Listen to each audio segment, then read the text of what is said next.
Well, I guess I'll show stuff off again. Since, the Pauper deck that's almost built, but not quite. Will the cards in it get banned before I can ever play it? Who can say? Here's the new commander deck that I'm putting together. The Jaheira Clan Crafter deck. With ignore that Field of the Dead. No. Shh. This card's fucked up. This card's fucked up.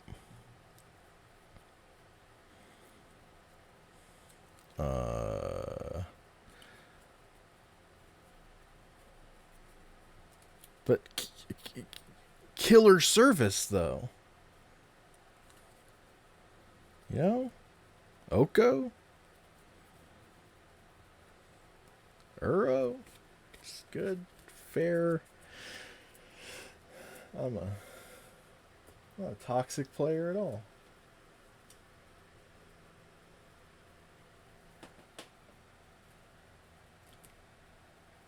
I think Mana Crypt was gonna go on that deck.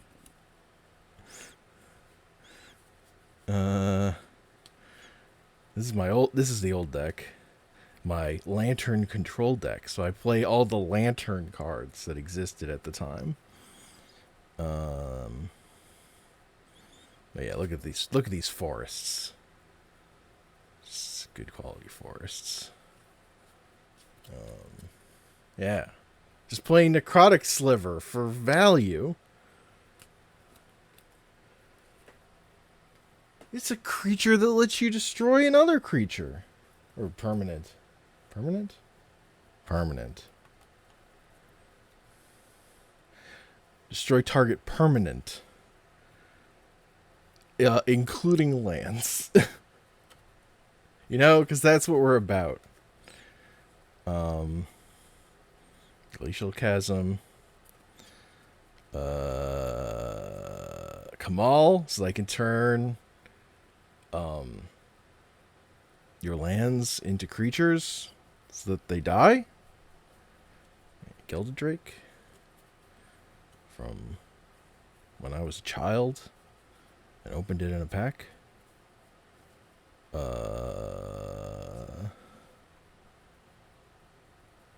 Lantern of Insight, of course. Overload Terrain. Just good. Sacrifice all your lands. Magic, you know? It's only fair. If I'm gonna play Strip Mine, I should at least be willing to put all my lands in the graveyard too.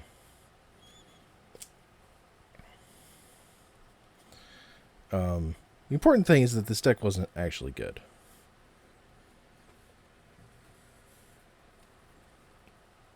And then I brought it to like a Magic Fest and just got stumped. Unlike the bear deck. Now that's powerful Magic.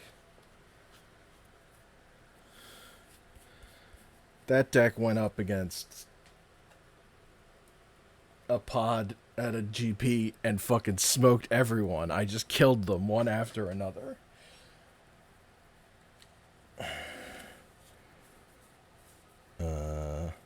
These are for the Pauper deck. Ooh, Blue Elemental Blast. Tormod Script. Palantir. This fucked up Magic card that I play on Arena all the fucking time. Oh, Kudo. King among bears. I just have to have all the bears, you know? All my surveillance. I think there's one surveillance I don't remember. I got this one because it was cheaper than English. Because some of them are actually pricey. But I wanted one of all of them. Because they're another card I play all the time on Arena. And they're broken.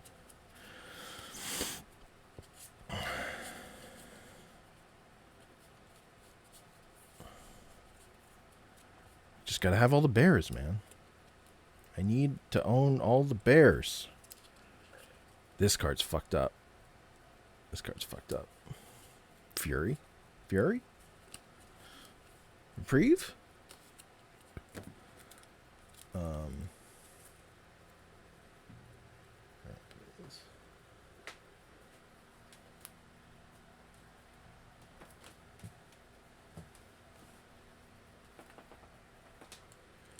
Where did I put the bears?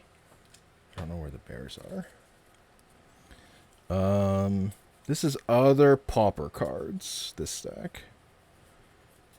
Delver of Secrets. Sneaky Snacker.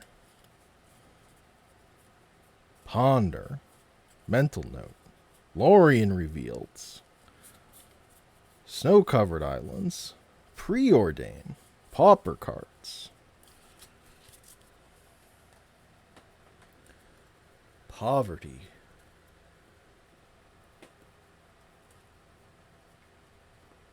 Fair magic.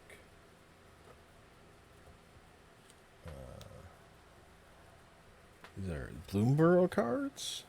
These are the cards I got from the packs that I won from winning games at my Bloomborough pre-release. I didn't go to a Duskmourn pre-release. That card, yeah. Luge, the Shoreless Sea. I don't think that card's good, but it's cool.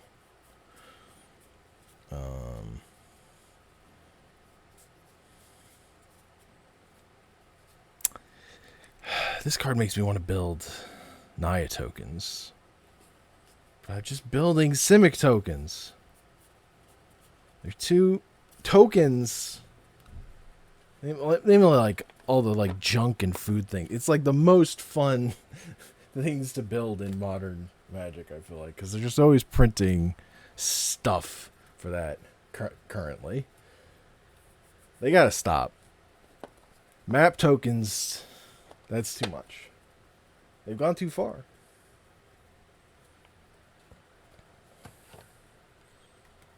This box is full of cards.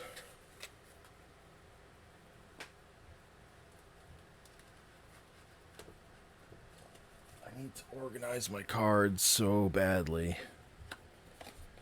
This is part of an EDH deck. Red, white. No. What was this? Is this like a modern deck? Like a budget modern? It has to be. Got lightning helixes.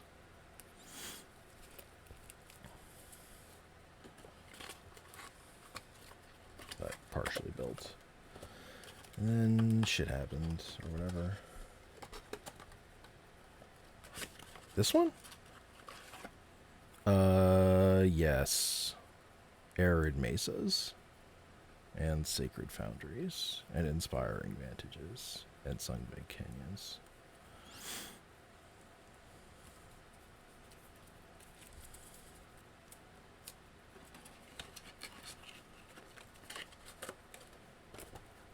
But again, that was like a while ago.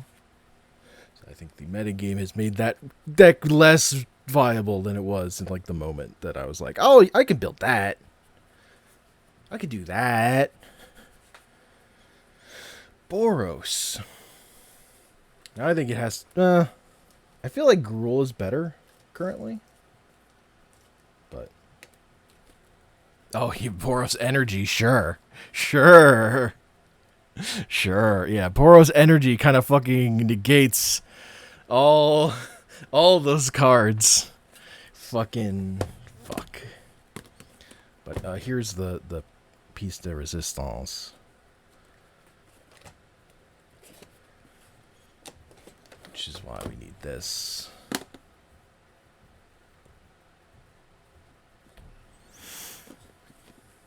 I also have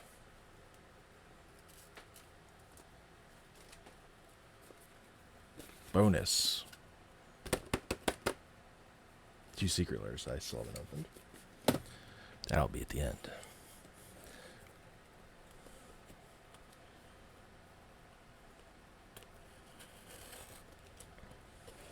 But I know what's in those. It's my own personal Magic Con. That is why I bought this, because I'm so fucking fed up with none of the Magic Cons are like near enough to me that I feel comfortable doing it.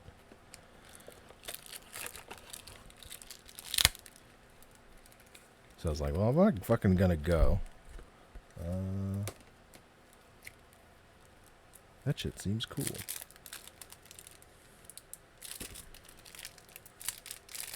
Push this forward. Push it real good. Yeah.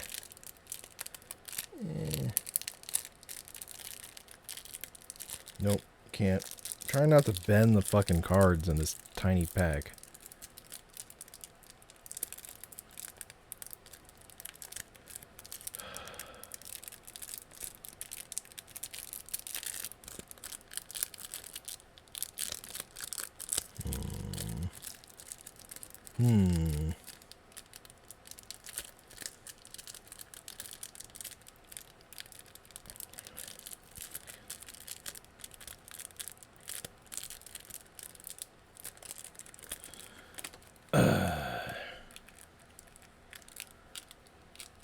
Oh yeah. Why tools? They exist to help pathetic humans like me.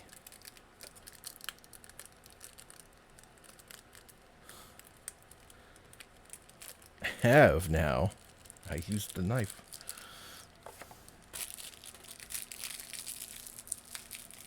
I should have like a garbage thing. A place to put the garbage.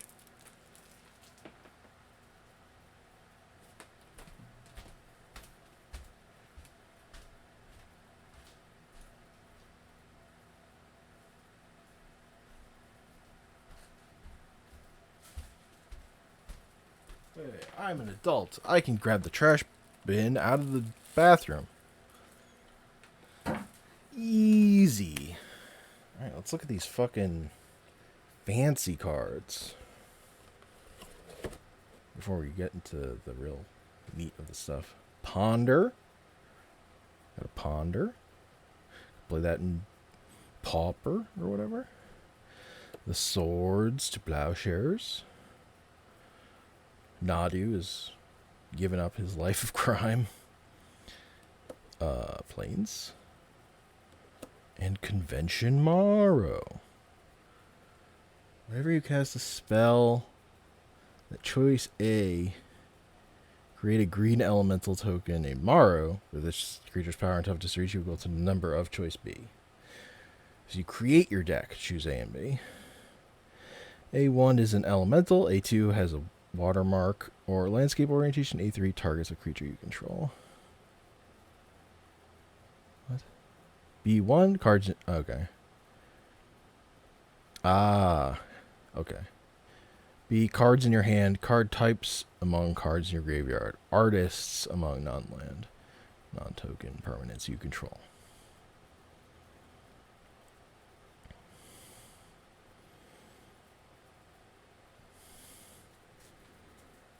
I don't know which one of those I think is the best. Yeah, I mean, it depends on your deck.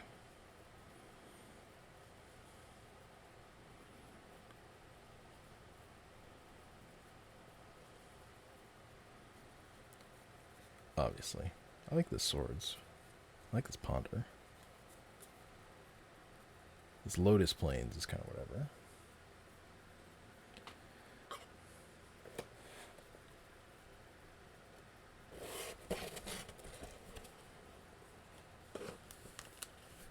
Secret Lair.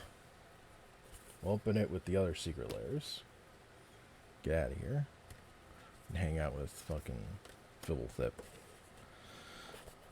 Booster packs. This is the one that could have the banned card in it. I guess this one could also have the banned card in it, but that's like more unlikely.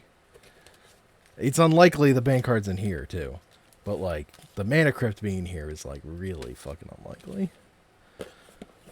Also, that would still be a good pickup. That's still a cool card.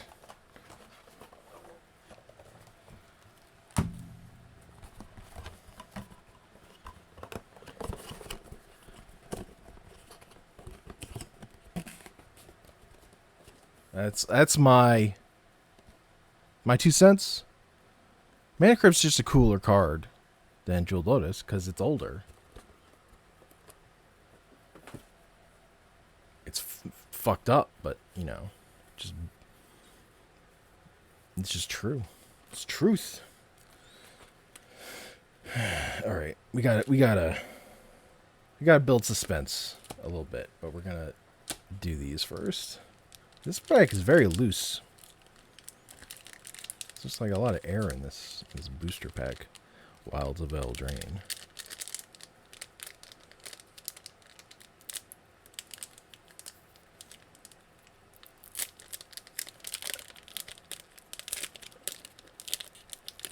Look, they're all going to be very playable in no banlist commander.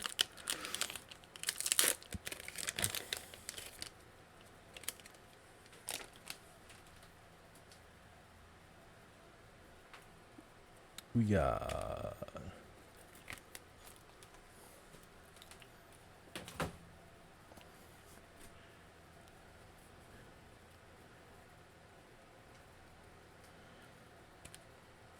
speaking of other things I haven't opened, we have some Doctor Who boxes on here that have been gathering dust. Those are, I think, some of the cards that need to go in that EDH deck that is not finished.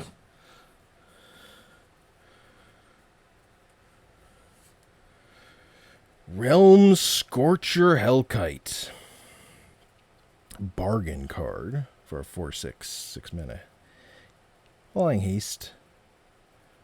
Classic Timothy. That ability is so fucking good. As a kid, I would have loved this card. Any target. 1 damage any target. 1 damage any target. Leyline of Anticipation? Literally in that deck.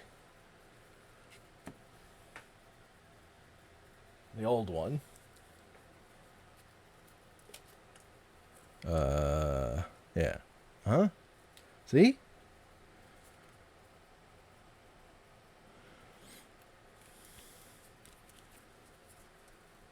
I used to be able to feel things, you know.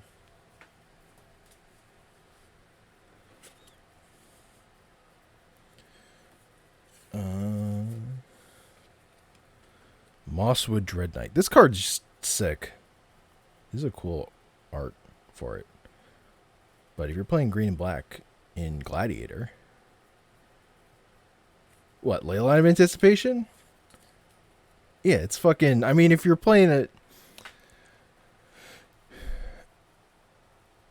It's fucking... Frankly, it's cheating in EDH.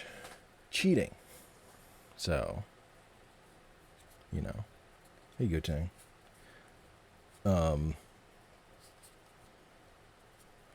To just, like, move yourself at the table. But it depends what your deck's trying to do. I also think it makes you more of a target. But it allows you to protect yourself better.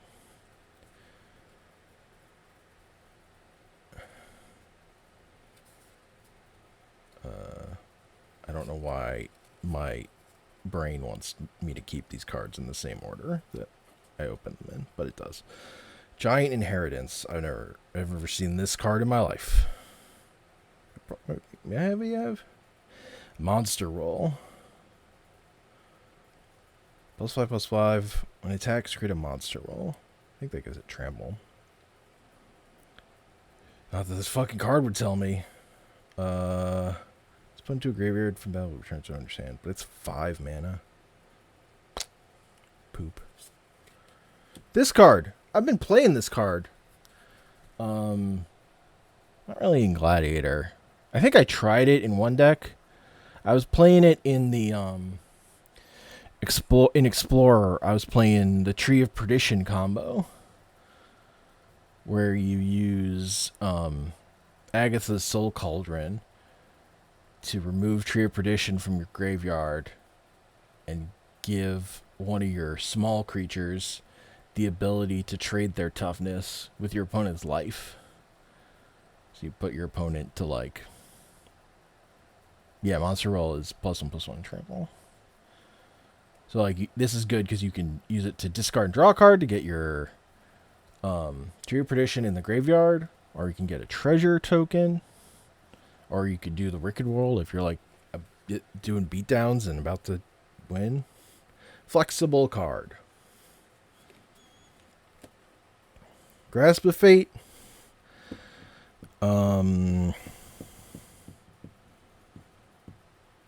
Yeah. I wouldn't play this anymore. But it's still, if you're playing like Enchantress, this card is very good. It's very powerful. I just don't like the removes thing, but then they get it back if you destroyed it, just because there's so many powerful... Everyone's playing powerful ETBs, right? So that the downside of these kind of cards is just so much worse. And like you've got 3 people that want to get out from under this in a multiplayer game. Impact Tremors. You know, when you want to just have good, clean magic. Forest. Ruby.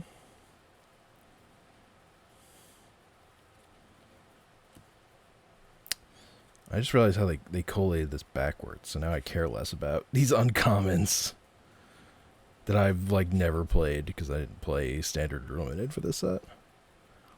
Boop. Boop.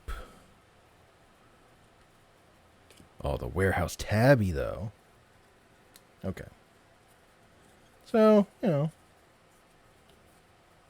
Moss Road Dread Knight's like definitely a fucking card that I could put in a deck. That could just happen. You never know. Now, Lock's Caverns of Exile. I hope they collate these the other way, or I might go through them backwards. I don't like seeing the rare first. Oh. I know that's what you want the most, but I don't want to see that first. Build anticipation. Right?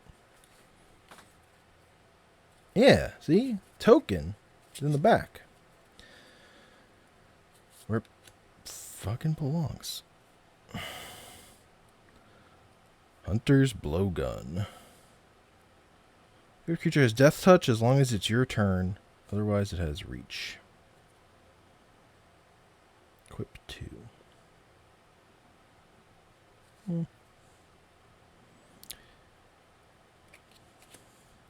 Panicked. Altasar. Oh, Deadweight. I love Deadweight. I don't know. Was Deadweight good in this format? Is Deadweight playable in Limited in this? No idea.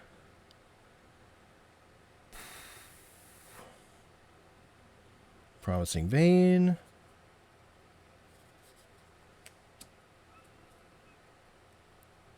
The Great Mistake.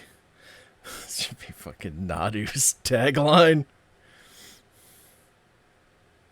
Oh, Deadweight's great in if you're playing Luris. Good clean magic, man. It's definitely, there's nothing better you could do, probably. There's probably nothing better. Actually, if there are 8 or more permanents in your graveyard and only the sorcery. Vigilance Menace 6/4. Just a fucking 4/5, 4 mana reach trample. God.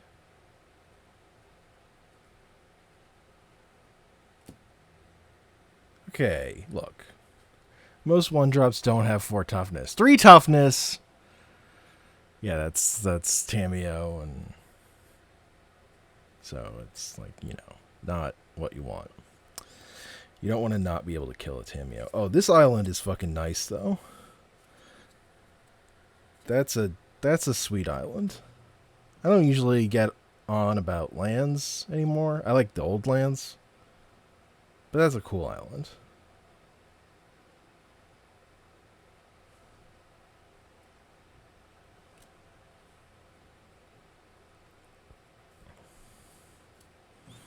Can't be blocked except by 3 or more creatures. That's so many creatures. It's basically unblockable.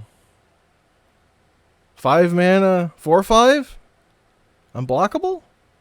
Not good enough. Not unplayable. Oh, hey, it's Amalia. That's a banned card. That's a fucked up magic card that does Nadu-like things in terms of potential to draw the game if things go bad.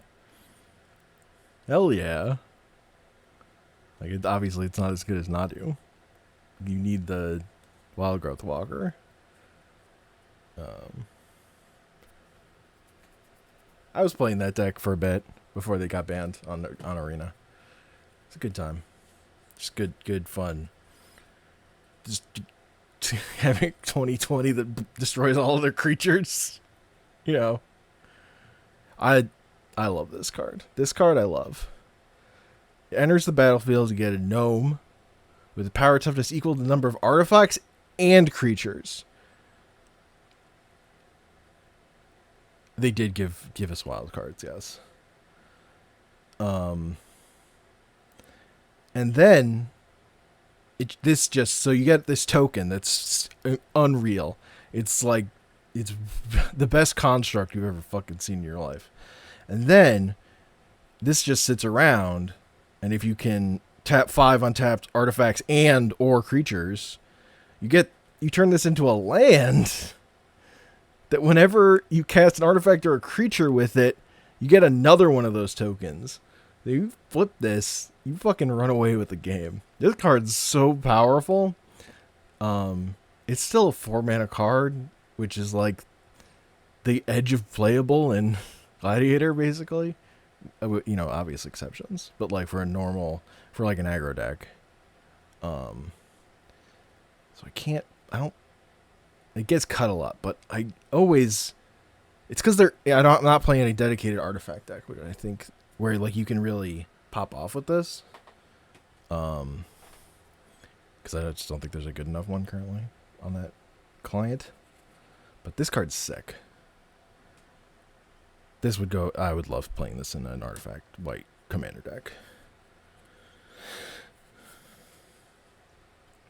Contest of Claws. 2 mana green sorcery. I'm not excited. Target creature you control deals damage equals with power to another target creature.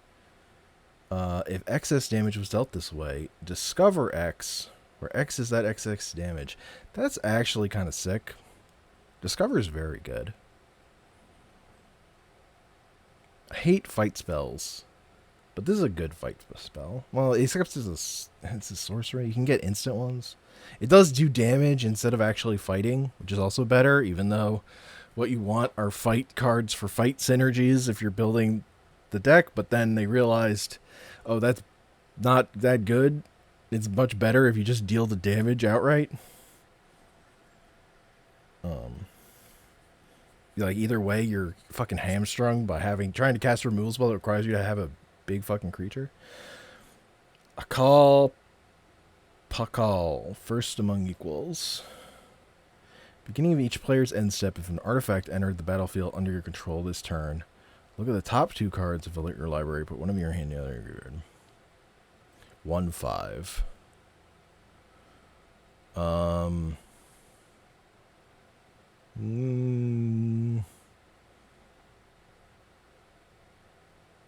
It's just not like as a commander card. Like I guess if you're leyline binding into playing an artifact on everyone's turn, that's pretty sick. Not gonna lie. I don't know that that's what I'd be doing with my deck building, but That's very powerful. We got a plains.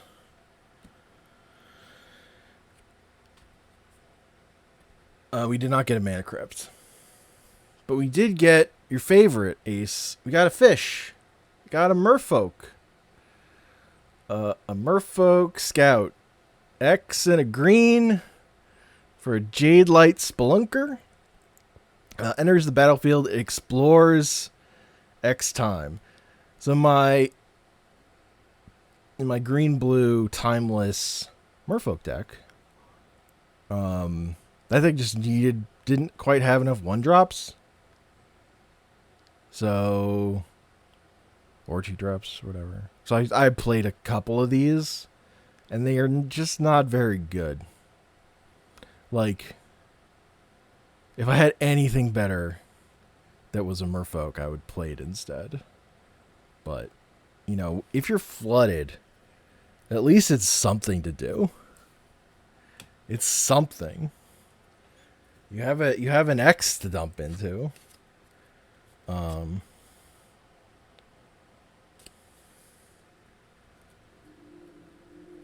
I'm not gonna make a case. That card's not very good. If they printed any other decent, half decent merfolk on Arena, is the first thing getting cut. I don't know if that's. I think I would play that stun merfolk over it, the new one. I don't know. I think I would just play that. Yeah. Now the Commander Master pack.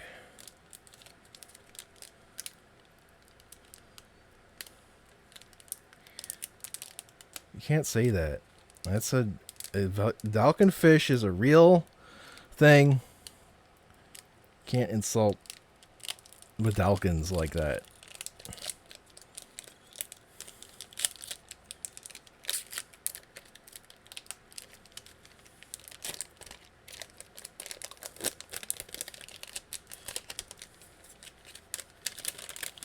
Bit of a little pattern. I missed. Fuck. I did not drop it into the trash can. Okay, cards are we got borders. We got borderlesses. Cards without borders. This card's trash. I guess it's each player.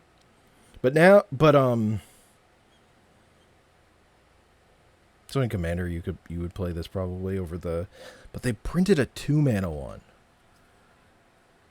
where each player sacrifices a creature, and it's fucked up, because you can just fucking get it back with Luris. This is 3 mana, but there's a 2-mana. There's a 2-mana thick card with this effect when it enters each player. I think it's in Modern Horizons 3. It was like an uncommon in Modern Horizons 3. So it wasn't like a fucking talked about Magic card, but it, like, in the grand scheme of things, fucked up card. You can Cthulhu Nightmare for it.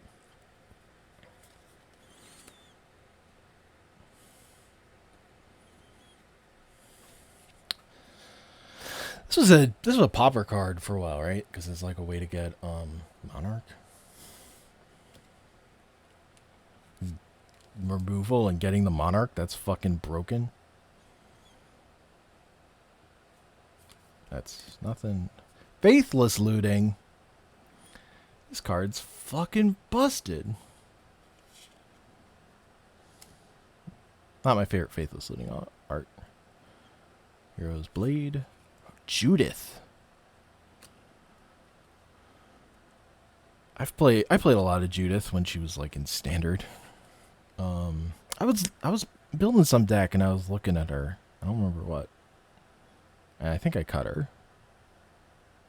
But that ability is powerful. You know? Sometimes you just want everything to die and deal damage.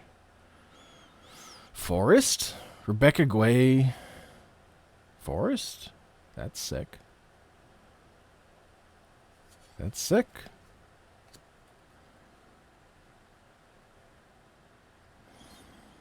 Generous Gift. Oh, right. Like, part of my brain is like, that sucks, but like it's too one-on-one. I'm too one-on-one pilled. The the great thing is giving your opponent a 3/3 elephant that they have, and now they have this elephant, and that elephant's gonna attack someone. It might be me, but it might be someone else. You know, it could be like that elephant could attack anybody, except the person you give it to. You know, Slimefoot. I should. I'm too spike pilled that I haven't built. I'm ignoring my roots. Not having built a fungus deck. Because I love fungus. It's always been fucking terrible.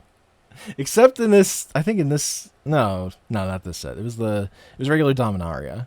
And like limited. It was good. And maybe a little bit of standard. But old fungus, those cards, I love them. And they're fucking bad. Dread Return. That's a fucked up Magic card. That's just not. I think I was like listening to someone talk about building a deck where like you just don't even play this, and I don't even think you play black. You're just trying to mill this. Playing enchantment, crab.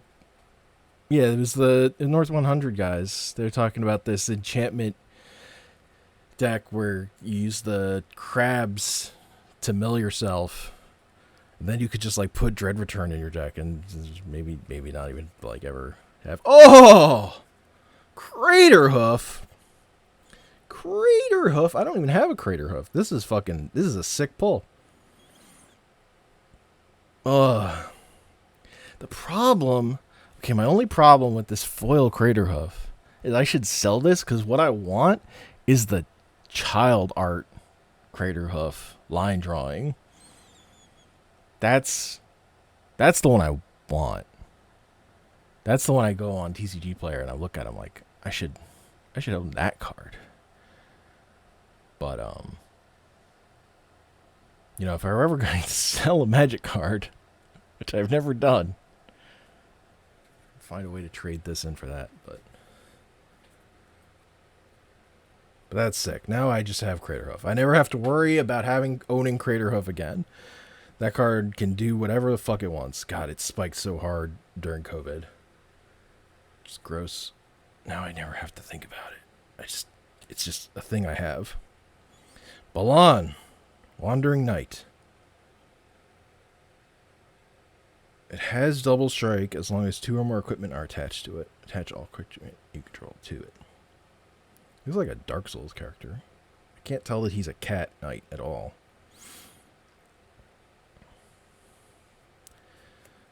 The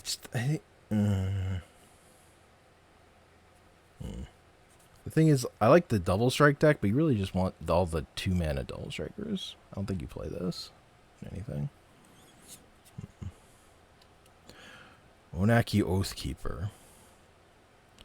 Creatures can't attack planeswalkers you control unless their controller is 1 for each creature they control the second planeswalker you control.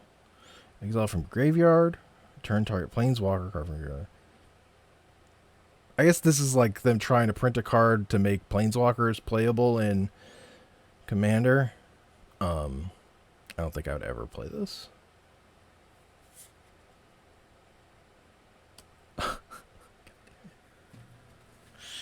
So this is my 3rd Urza that I own. I think my second of this art, because I think this art was cheaper.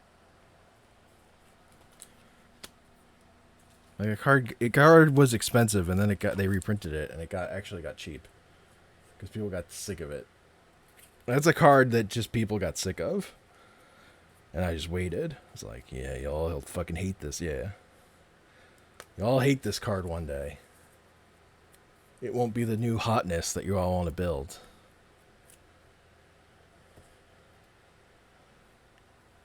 Yeah, foil hoof is definitely gonna spike up more than a regular hoof, I feel like. Uncurled even? That won't last. The humidity in here Tooth and Nail. This is another card that, like, I just don't play. What are you going to do with Tooth and Nail other than win the game? Oh, I cast my 9 mana spell. I won the game. That's not fun. That's not exciting.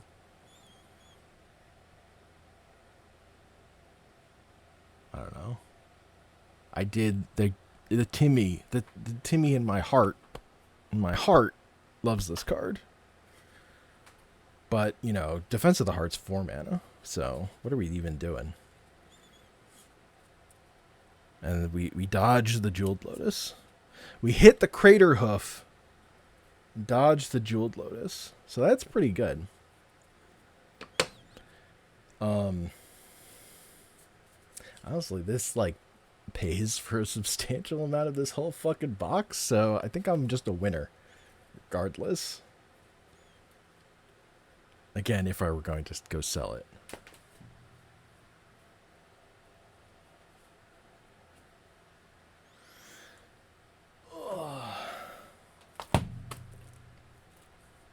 Where'd I put that box?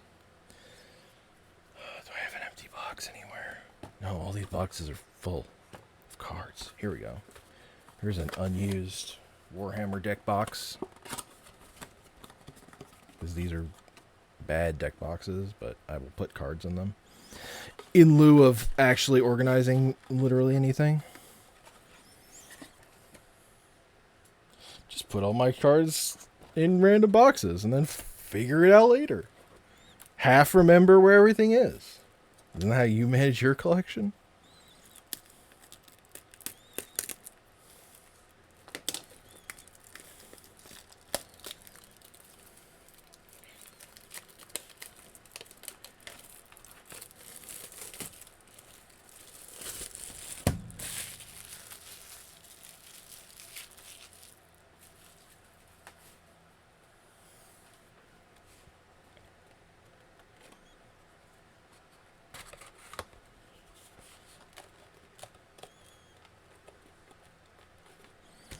Boosters.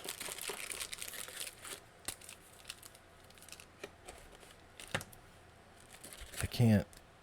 I don't know. Have I ever cracked a regular? I don't know if I've ever cracked like a regular booster box of Magic. Honestly, I've cracked collector booster boxes. I've cracked a numerous number of packs at once. I'm really a normal box opening kind of guy.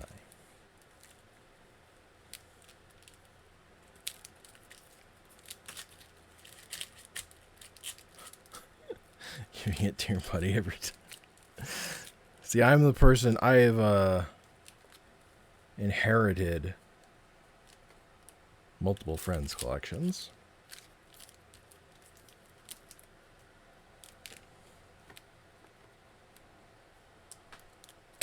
I only had my decks taken by a friend and never given back once.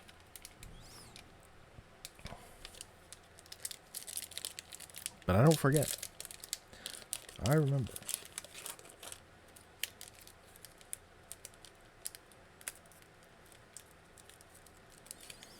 All my fucking animate deads and necromancies.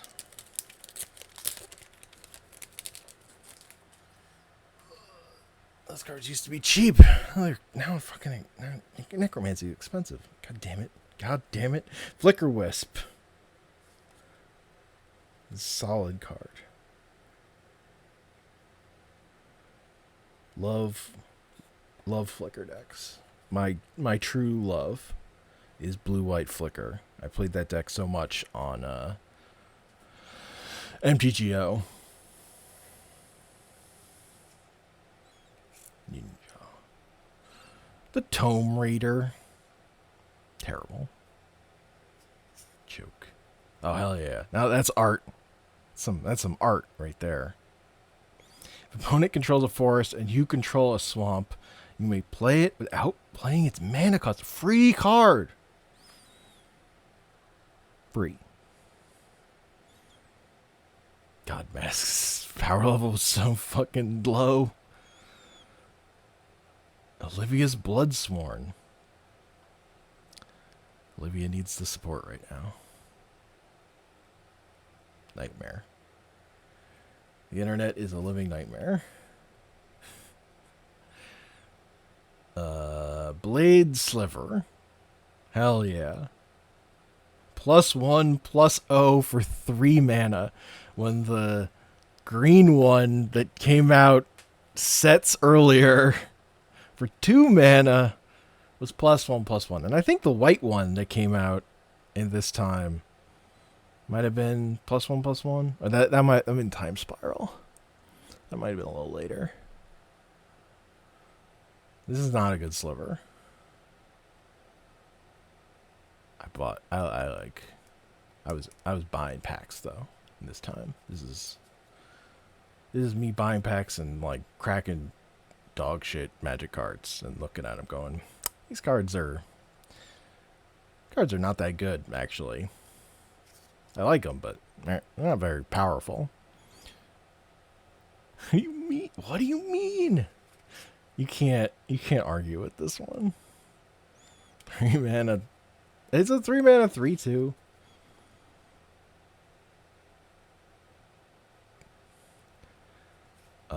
Squirrel Nest. Broken Magic card. Broken. You just need Earthcraft. That's it. That's all you need. It's like one of the most broken cards ever printed. And then it's great. Crystal Vein. That's a land. You could add 1 mana. Or you could add 2 mana. And it goes away. That's fast mana. Fast mana. It's cheating. Ban it.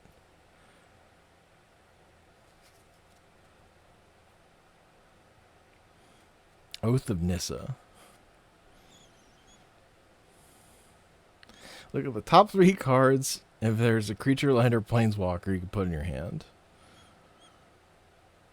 And you spend mana as though it were mana of any color to cast planeswalkers. But this is not good. This is not a good card. This is like, well, my mana is fucking terrible, but I'm playing Oath of Nissas, so it's probably fine. You know? Yes. Oh, this is what Mystery Booster 2 is all about. White border cards. Ancient Grudge. Vintage playable. Or it was. I don't know that it still is. Honestly, I don't think I've seen an Ancient Grudge in a while, but I don't watch. I miss Vintage Super League so much. You don't even know. You don't even know. Except I'm telling you right in this moment that I really, really miss Vintage Super League. Mana short. Tap a whole land target player controls, and that player loses all unspent mana. Hell yeah. This is the future. This is the future of Magic. You can tell by the frame. See how the frame's all weird? That's how you know it's from the future. Halving Season. Hell yeah. Oh, what a beautiful fucking thing. If they would create 1 or more tokens, they create half that many tokens in each kind instead, rounded down. If an opponent would put 1 or more counters on a permanent player, they put half that many of each of those kind of counters on that permanent player instead, rounded down. Fuck all your planeswalkers. Get out of here.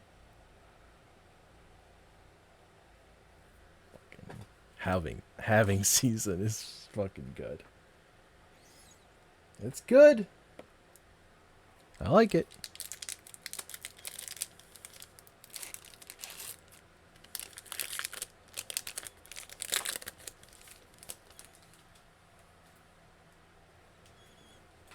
Oh, hell yeah. Whip Quarter. Tap target creature. We have to get by with Law Ruin Enforcer. He can't tap tokens or 1-drops. This guy is Morph. You could play him as a 3 mana 2/2. Broken. 5 mana. 5 mana 4/4. Other creatures. There's like a world in which this is a really good Magic card. It unfortunately came out in Theros, or not Theros. Why am I blanking on fucking the name of this set where Oko was printed? Eldraine. Throne of Eldraine. There we go. Got there. Unfortunately, this card was printed in Throne of Eldraine, so this is not playable. This is not a playable Magic card in its existence. But, like, you know, there was a time where this could have come out and been playable. But really, you wouldn't want it to be... Being legendary is kind of a bummer. You want to have, like, more... Omen! I mean, I have omens. So I shouldn't be... But, Omen... Look at the top 3 cards of your library, return them in any order you may choose to shuffle your deck, then draw a card. 2 mana sorcery. Eric Peterson art. That old Portal way of super bold. I feel this card makes me feel things, which is why I bought this box. Yeah, but it's 2 mana.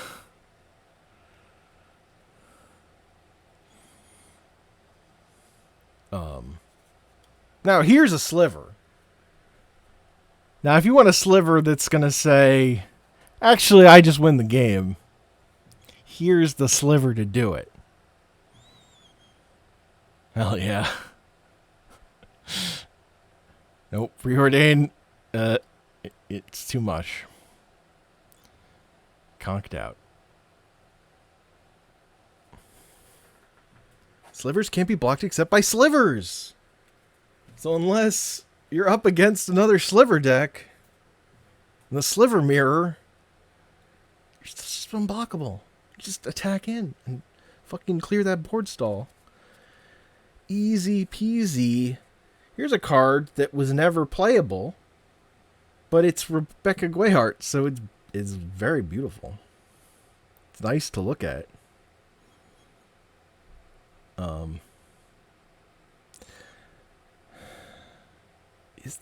Is this playable? Anytime you can play an instant, regenerate. Oh no, it's enchanted creature. It's not regenerate any creature.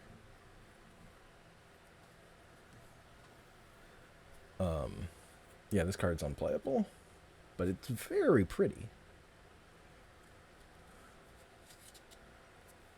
It's true, your Mutavault is also a sliver. Look, you know,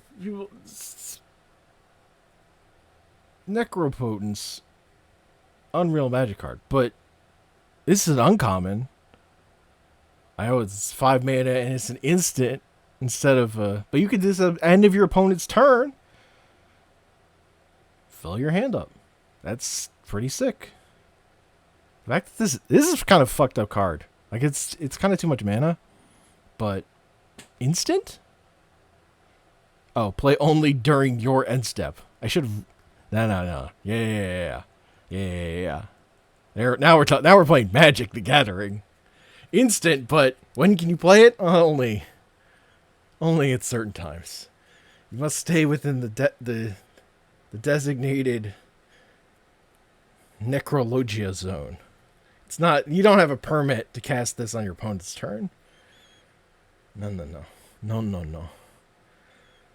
That means even your fucking ley line doesn't help. It's already an instant, but you can't do it on your opponent's turn. Nambo.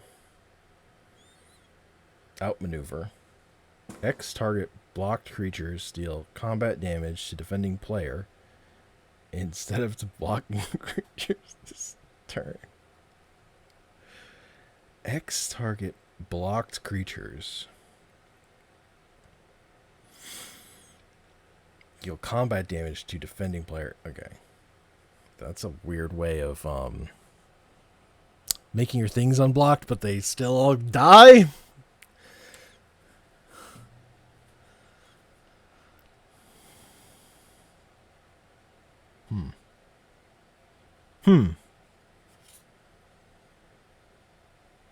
As additional cost to this spell, discard a card.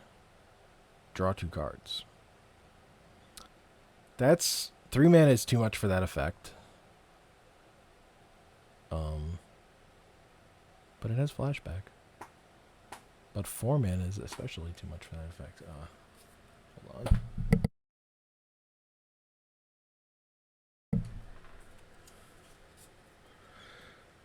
Hunter's Edge.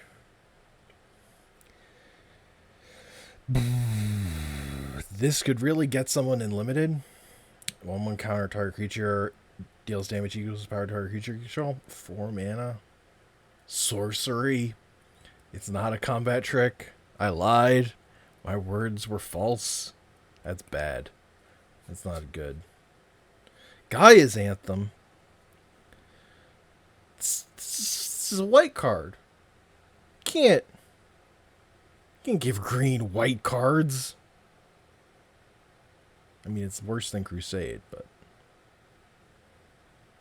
I guess Crusade's only white creatures. They hadn't yet printed the 2 mana all your creatures can +1/+1 yet. I don't know. This card's also not good. Not playable. Paradise Mantle. This is almost like fast mana. Almost Spring Heart Drum. But not really. Tasha's Hideous Laughter. Each opponent exiles cards from the top of their library until that player has exiled cards with total mana value 20 or more. Get fucked. 1-drop tribal player. Get fucked. Oops, all lands.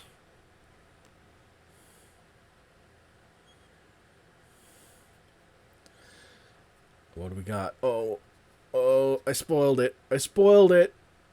The white border expressive iteration. This card's busted. Super good. White border is hilarious because they haven't done it for so long. All the inherent value in white border is that they just they stopped doing it. Now it's cool to me. This person who owned white border cards back in the day because they were cheaper and, stuff.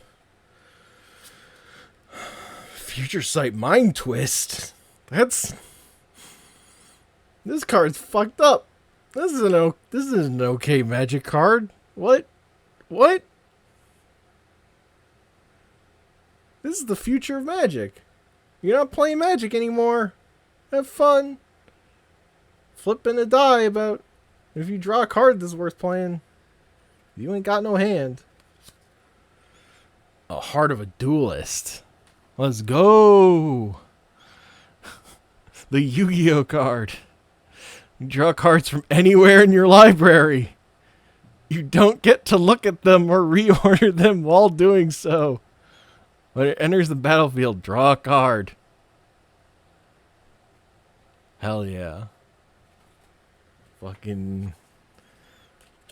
That's Yugi's signature move.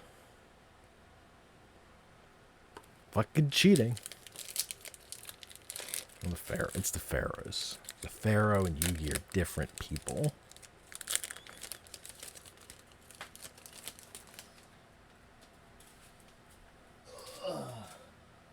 But none of his friends know that until the end of the show. Okay. Alharu, Solemn Ritualist. 5 mana, 3/3. Enters battlefield. 1/1 counter each of up to 2 other target creatures. So you have to have stuff. This is a partner card. Whenever a non-token creature you control, they +1/+1 counter dies, create a 1/1.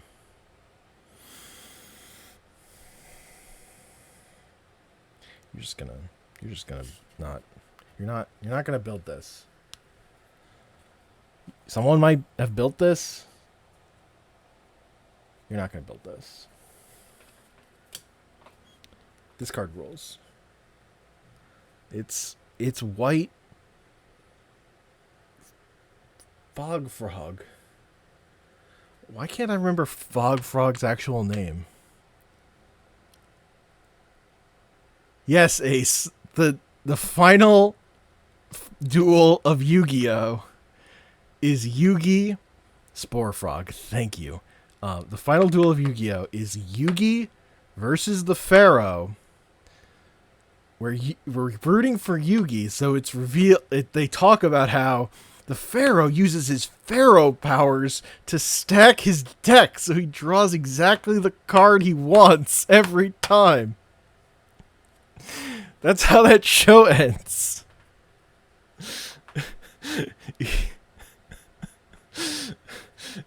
It's amazing.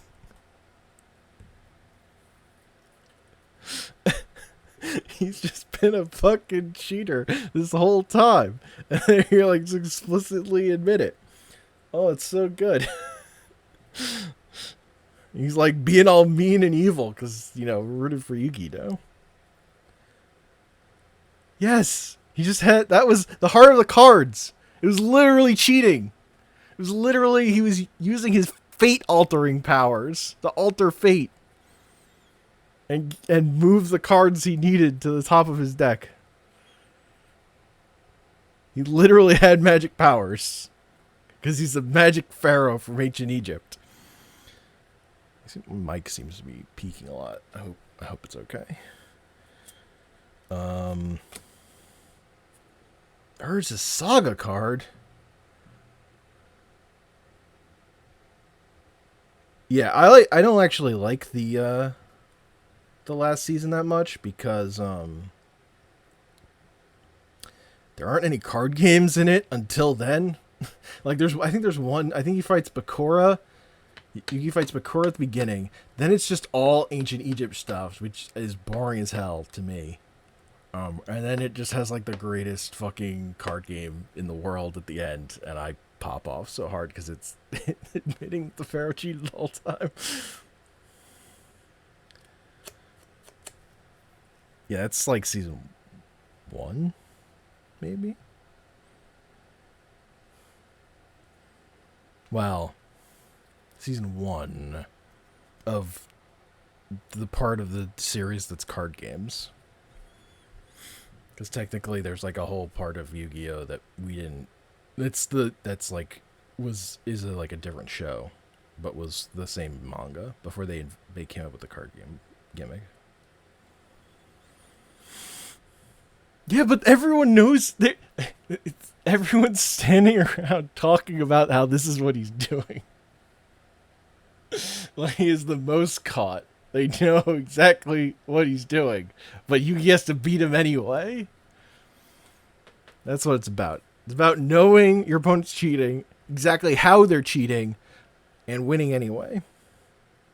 Because you plot armored yourself to cheat even harder. Oh, all series? Sure.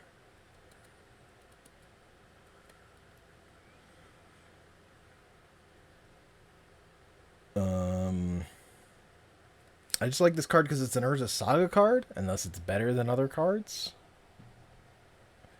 3 mana to return. You can the cool thing about this is they don't let you do this anymore.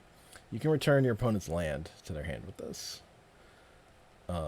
Boomerang is just a better card, but it doesn't have cycling.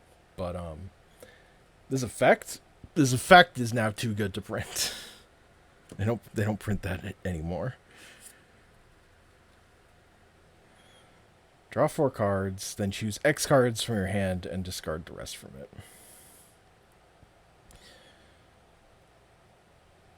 Nobody plays this. I've never seen this. I mean, those are deck boxes for the Warhammer EDH decks. The Warhammer EDH decks are not in these. These are just like the crappy boxes that came with it.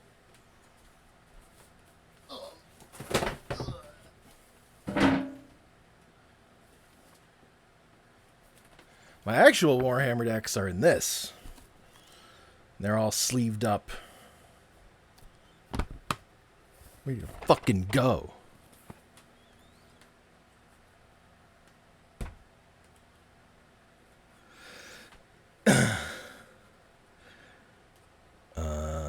Unseal the Necropolis.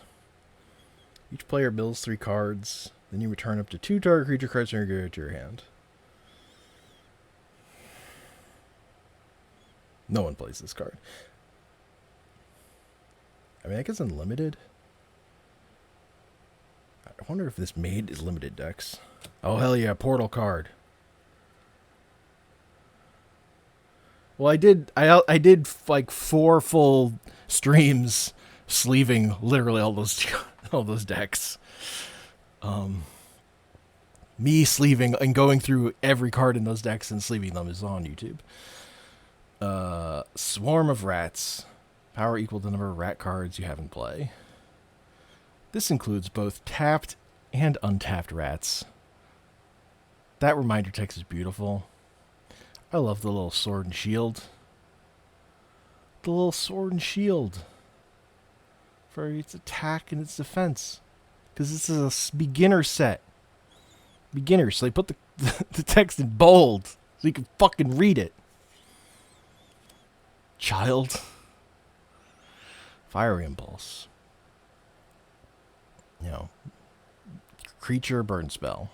Maybe it's almost a lightning bolt. Although they've now printed so many 1 mana 3 damage. 1 mana 3 damage to a creature. Actually fine. That's total. They're totally okay with printing that now, just as a card. It's when you can do creature or player that it becomes a problem. That's still too good for them to. Lightning Bolt, still too good. Although Galvanic Discharge just kind of get played instead of it in Modern. Because energy is a parasitic mechanic. Seal of Fire. It's shock, but enchantment. If you're playing an Enchantments Matter deck and you want shock, that's not happening. You're not. Don't lie to yourself.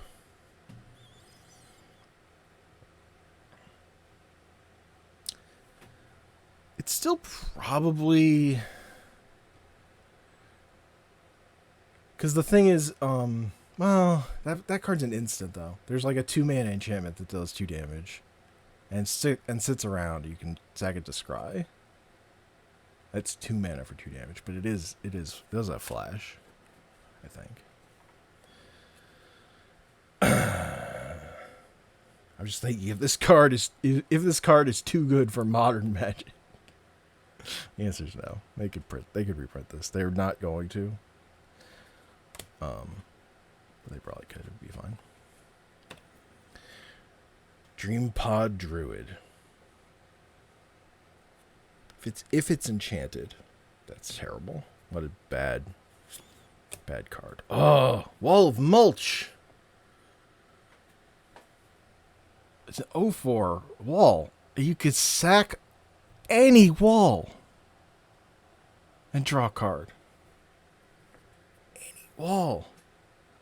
All your walls could be cards that aren't walls. This card's fucking broken. This is a fucked up Magic card. Holy shit. In Aristocrats, this thing just fucking... I've died so many times. So many things have been taken from me. And I've taken so many things from others. Oh, hell yeah. Also, this card fucking rules. I play this card all the time. This is just a fucking great Magic card. 2 mana, 2 damage. Damage can't be prevented. And then also it's just a 4/3 for 3 mana. That if they target it with a spell, they take 2 damage. It's unreal. What a solid. Just put it in all your decks. white border snow-covered mountain for your eyes to burn. Going right into a pauper deck. Oh, hell yeah. Snuff Out. Another fucking banger of a Magic card. It's free. If you control a swamp, you pay 4 mana, or 4 life, instead of mana. It is only non-black. It is old enough that they couldn't let you destroy black creatures with black spells. That's fucking crazy. That's madness. You can't give. Look, you can give them good removal spells, but you can't let them destroy black creatures. Are you crazy? Teamer Elevator. Land. Ascend. That was a good joke. You control 10 or more permanents to get the city's blessing for the rest of the game. Add green, blue, or red. If you don't have the city's blessing, you lose 1 life. Wait a minute. This land's just fucking broken? This, like, for a joke card, everyone would play. This is like an unreal good. This is better than Pain Lands. I guess it's like not better than. It's only 3 colors, so like Mana Confluence is better. You know, without the city's blessing part. You don't have a way to, like, without the city's blessing, to tap this to not lose life. I guess I take back my hyperbole. I still think like every teamer deck would run that.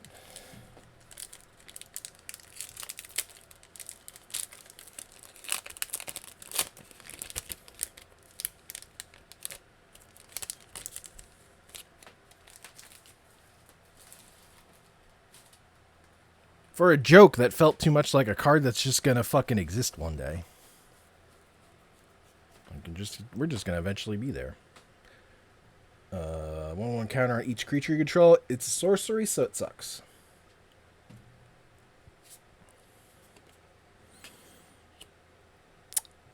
When enchanted creature dies.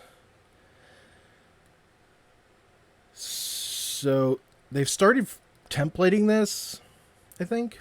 I think that's a recent thing. Where it's like when the enchantment dies, it's like draw a card or whatever. So this was like when this enchantment dies, create a 2/2 Griffin. This would be a better card.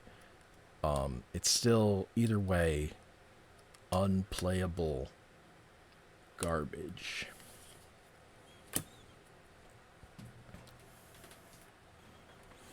Berg Strider. Enters the battlefield. Tap target artifact or creature an opponent controls. If snow mana was spent to cast a spell, that permanent doesn't untap. It's probably fucked people up in Limited. Oh, fucking hell yeah. Let's have the most confusingly worded pinger. On your turn, before you attack, you may tap Apprentice Sorcerer to have it deal 1 damage to any one creature or player. Any one creature or player. I assume that's been eroded to any target, so you can target Planeswalkers. Obviously, this is the original wording. Any target, yes. I was correct. Because of the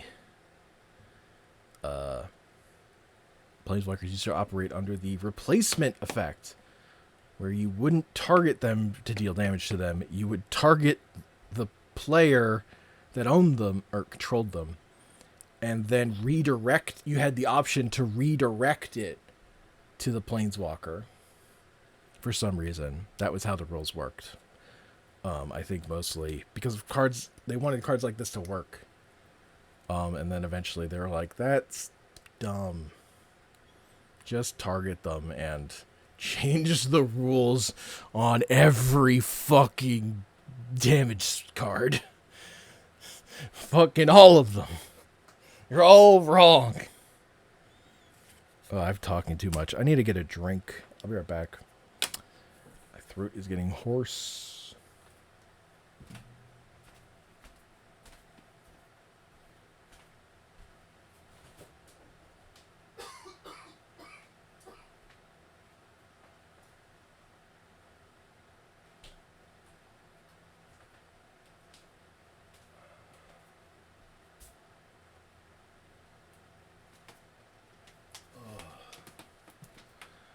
That's fucking better.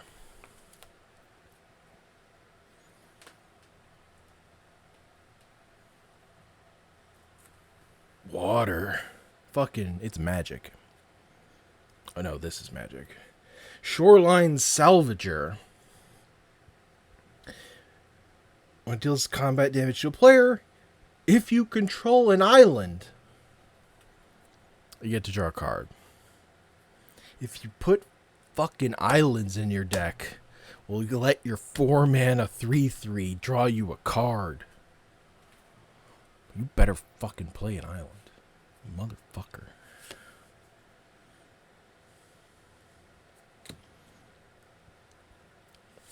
You are already dead.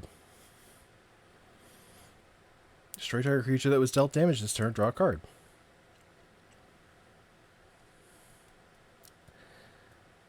For a real magic card, that's like a joke magic card name, and also,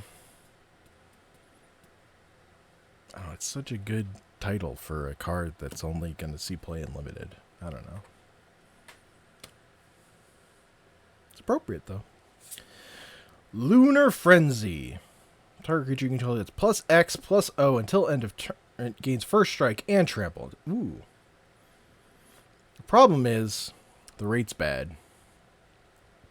You want 1 mana, like, +3 attack on one of these for it to be any fucking playable at all.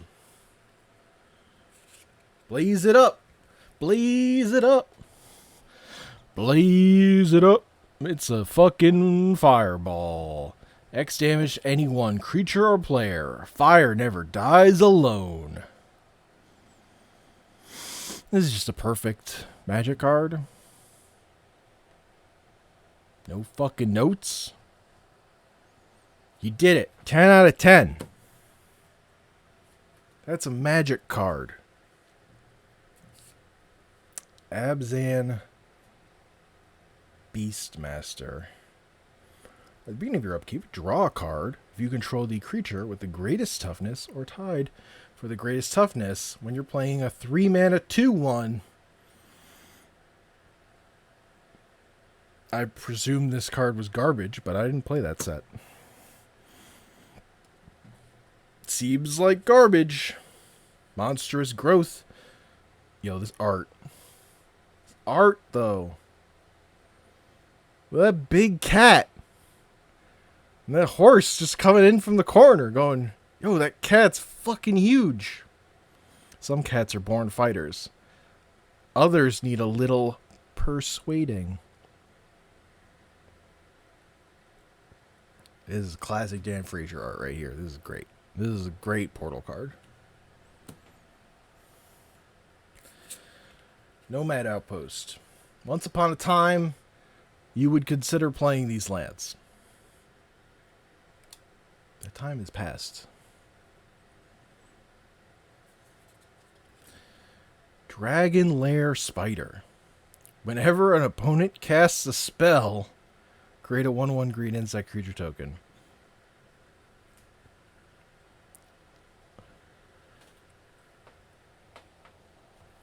That's fucked up. Like, this card isn't getting played or anything. But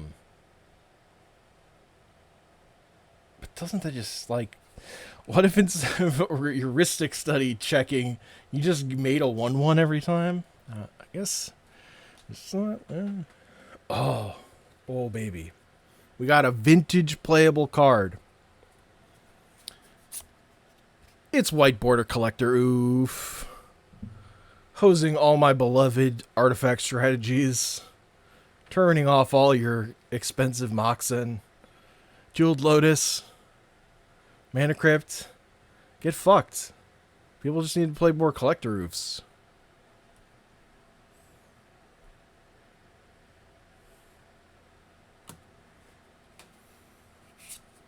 This is a card I've been playing on Arena.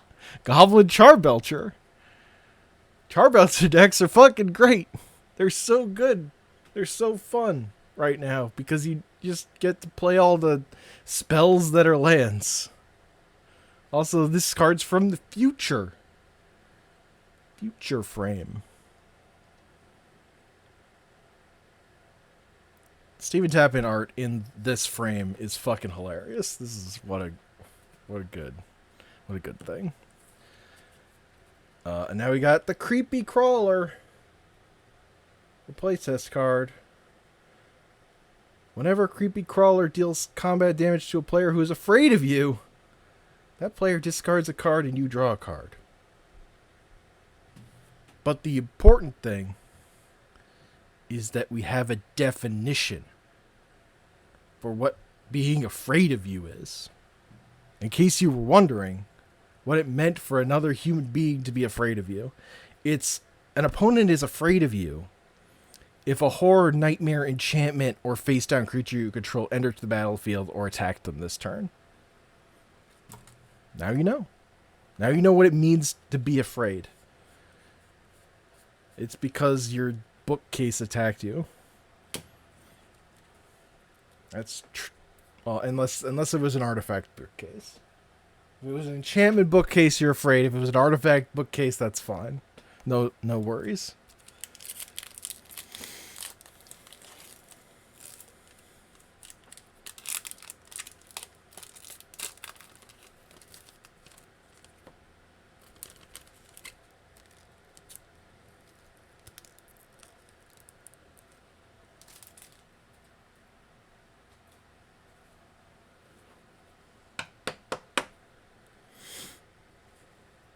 Abzan Battle Priest.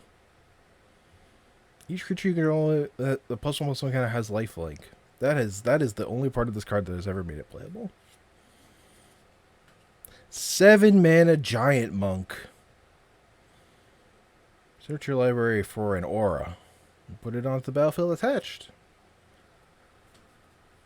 Is there an aura that makes that worth? I guess 7 mana. And you're having to put a bad enchantment aura in your deck. Now this card's playable. Tetsuko Umezawa Fugitive. Creatures you control with power or toughness 1 or less can't be blocked. And then there are all sorts of ways to manipulate that power to make it bigger after the fact. Gelaria. Master Polymorphist. 4 mana 2/2, 3 mana sacrifice another creature. Reveal cards from the top of your library until you reveal a non-legendary creature card. Put that card onto the battlefield, and the rest on the bottom of your library in a random order. It's just too slow.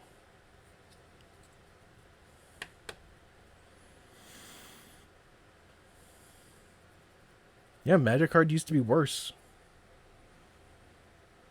It wasn't good when it was a rare.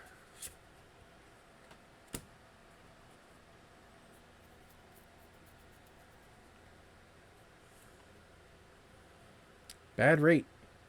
That's you're still paying 7 mana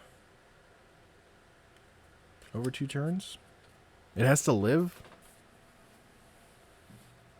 You can't play you can't play garbage low mana creatures to get the value out of it. It's creativity, but bad.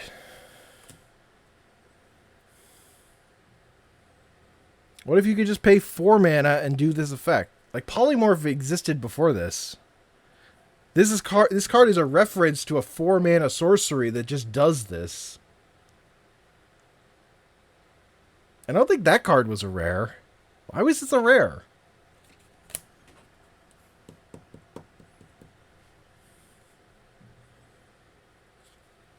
Soul Snuffers. Put a -1/-1 counter on each creature. Including this. This is a 4-mana 2/2. Unless you're manipulating -1/-1 counters. 5 mana 4/3, 1+1/+1 as long as you control a mountain. At 5, deal 2 damage to target creature or player. Oh. If you have infinite mana, you win. Seed Age playable. Just get infinite mana, forehead.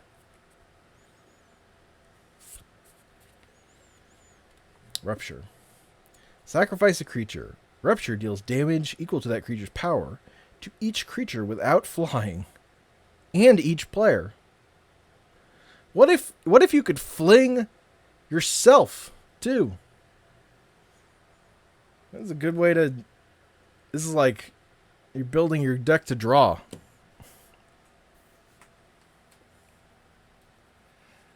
I just really want us both to die.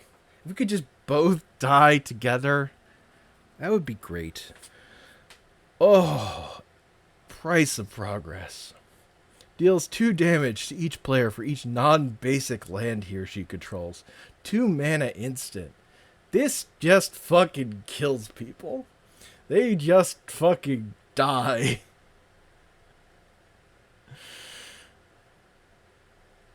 It has great art by classic Richard Kane Ferguson art. That's sick. This is less sick. De-Glamour. Choose target artifact or enchantment. Its owner shuffles it into his or her library. In case putting it in their graveyard is not what you want to do. You probably want to exile it if you want to go that far, but I don't know. 5 mana 4/4 when it comes into play, destroy target artifact or enchantment. This is a cowards card. This is a card for cowards. Because it's not acidic slime. And it can't destroy lands also. Which is also a 5 mana card.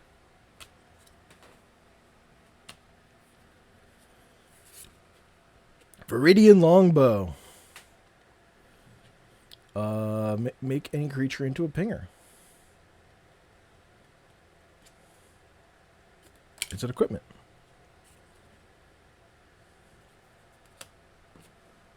It costs 3 to equip. That's a lot. Classic Magic card, Vindicate. Even when I was playing, I was like into 3 mana removal. I wasn't really playing Vindicate in my decks. I was playing the Exile. For 3 mana, you want to be able to exile target permanent, really. This art is so fucking cool because it's like the climactic battle of the Weatherlight versus, I think that's Yawgmoth's ship, but this doesn't say exile.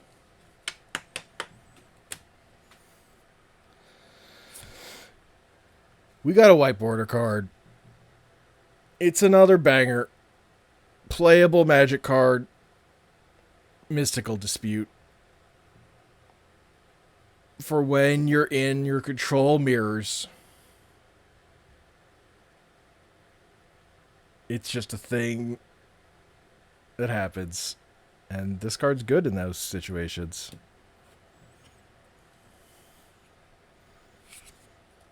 But now, we gotta play Magic of the Future. Where is the Magic, the Gathering of the Future going to go? What kind of cards, what strategies are we gonna employ in the future? Now that fast mana is banned, we're gonna play Smokestack. Just the most fun, slow, endless Magic where you grind your opponents into fucking dust.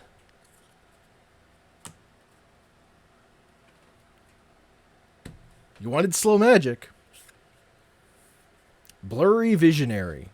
4 mana for a 3/2 human wizard. When Blurry Visionary enters the battlefield, look at the top 2 cards of your library and put them back to back in the same sleeve with either card in front. They become a modal double-faced card for the rest of the game. Then, put that card into your hand. You can play either face of that double-faced card. Make sure to reset it when the game ends.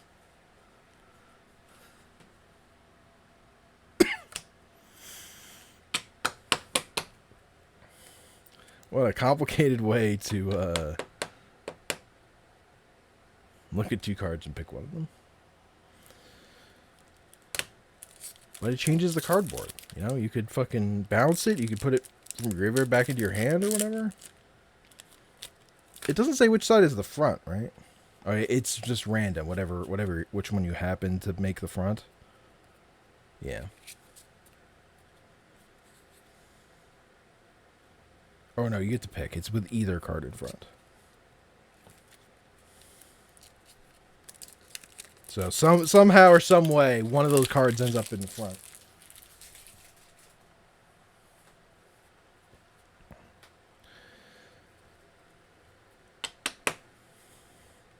Planar Disruption. Enchantment Aura. Enchant artifact creature or planeswalker. Can't attack, block, and its activated abilities can't be activated. Sometimes, if you're an Aura Tutor deck, you want removal. I think I still have this in a Brawl deck.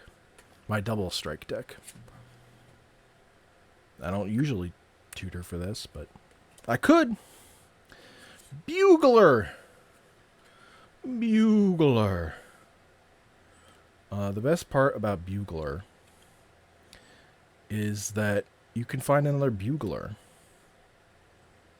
Also, this set was low power enough level that was a thing you were okay with.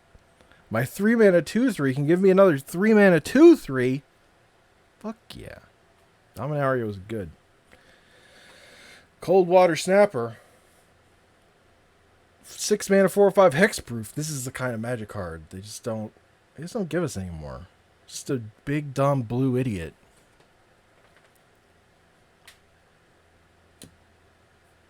It's for draft.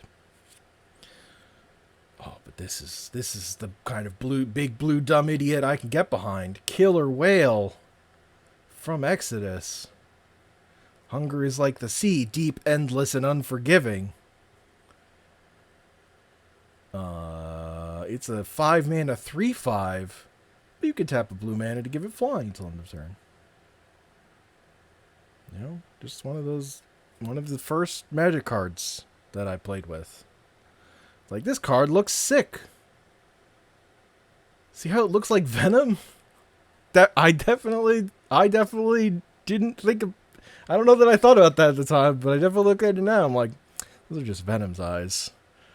And the sharp teeth mouth. No wonder I like that card. No wonder I like that card, even though it was, like, not good. Unearth. This card is sick. This card is still Gladiator. Like, there's a whole deck in Gladiator you can play. 3 Animator. That is about this effect. And playing 3 drops and recurring them. There are white versions of this card now. Just crazy. There are like 3 of them on Arena.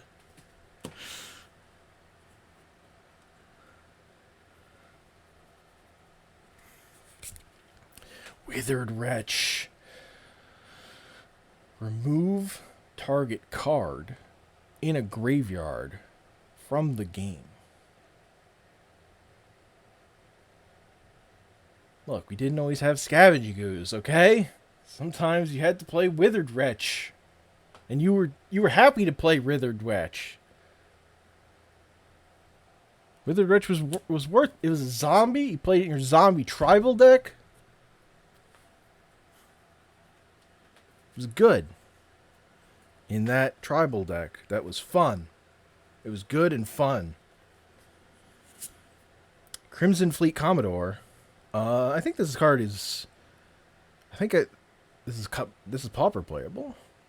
4 mana, you become the Monarch. This isn't Pauper. You play this in Pauper. You play with one of. This is like a one of.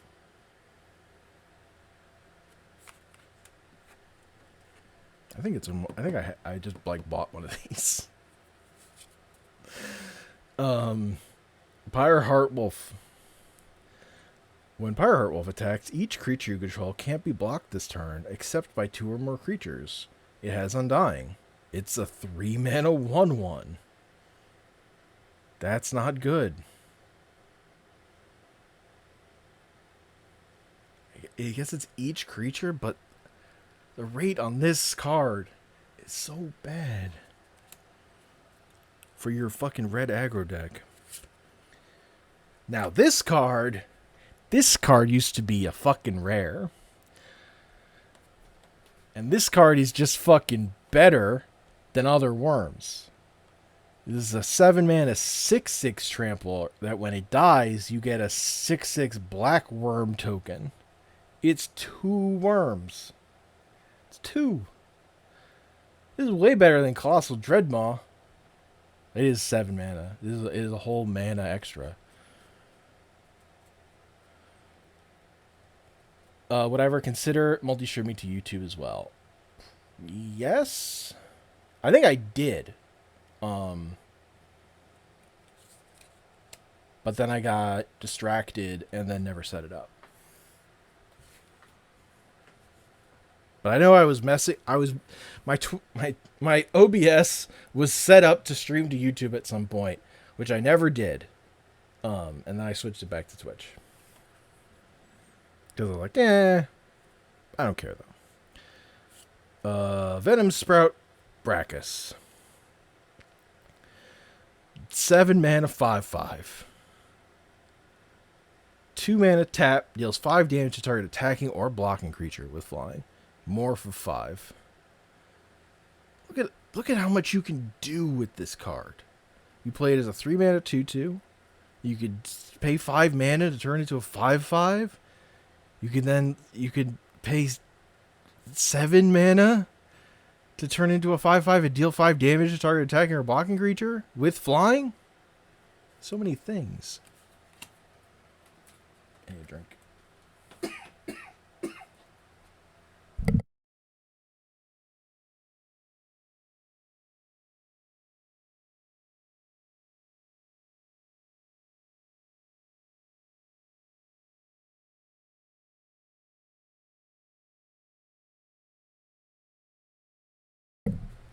I return. Backlash. It's what the Moose Committee is facing currently. Tap target untapped creature. That creature deals damage equal to its power to its controller.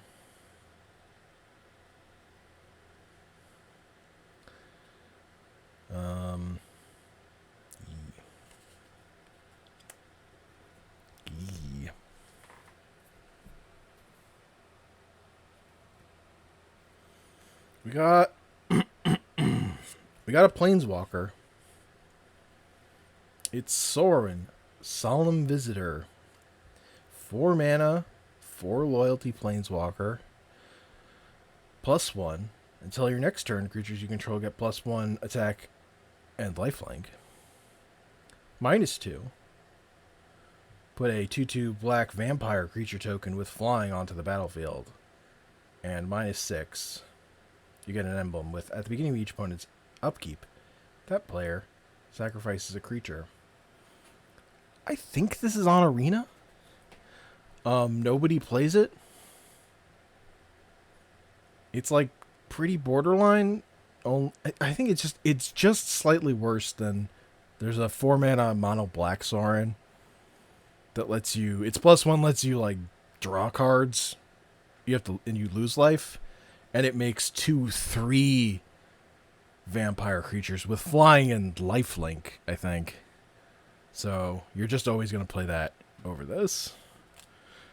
Power crept out of life. White border, consider.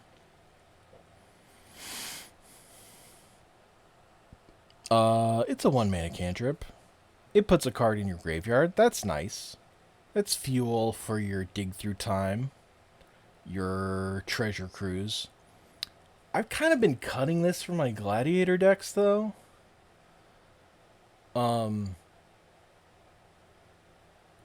Like, it's not as good as Ponder or Preordain. It's not as good. And playing this cantrip and Opt in Gladiator doesn't let you do the thing that you want from cantrips, which is to be able to cut your land count but still have consistently get your cards. You just don't have enough of these 1-mana cantrips, and it's 100 card singles in, it's too many cards. So you still need to play all the lands. So I play Brainstorm, but I've been cutting Consider and Opt. I think Consider's still good if you really care about the graveyard. The Surveil one is very good compared to Opt, which is just Scry.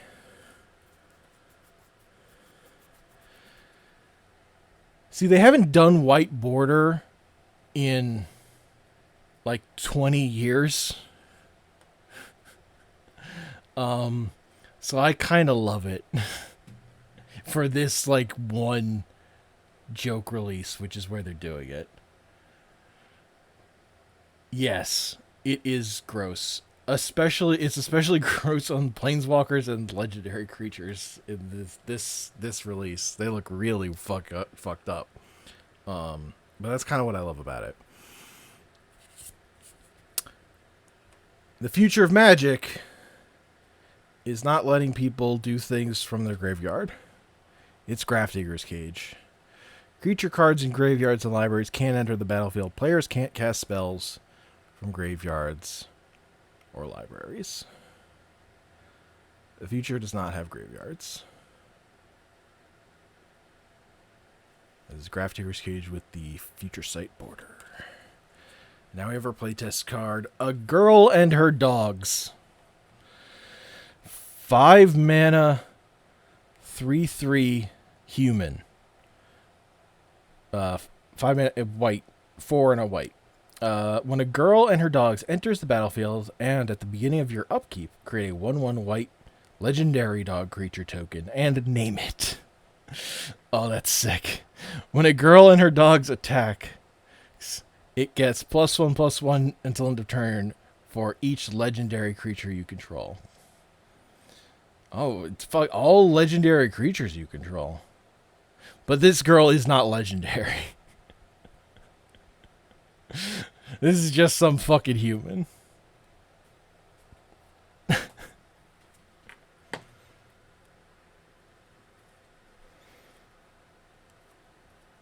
But, if you play a Ajani could be one of her dogs, I guess. The Catman can be a dog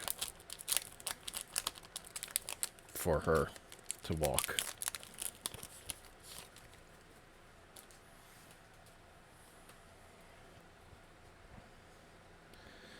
Every girl has 2 dogs. Sky Crier. 4 mana, you and target opponent each draw a card. I wonder how many times people paid mana for that. This is a real Magic card. Ethereal Armor. Yeah, a creature gets +1/+1 for each enchantment you control and has first strike. Play this on a hexproof thing. Live Moss. Murder people. In 2 mana enchant creature, at the beginning of each upkeep, if enchanted creature is untapped, tap it. Narcolepsy. It's so cute when it's sleeping, isn't it? Actually, it's still as abhorrent as ever, but at least it's not trying to kill us. Noyan Dar, Tazim Lumage. Lull Mage? Lull Mage.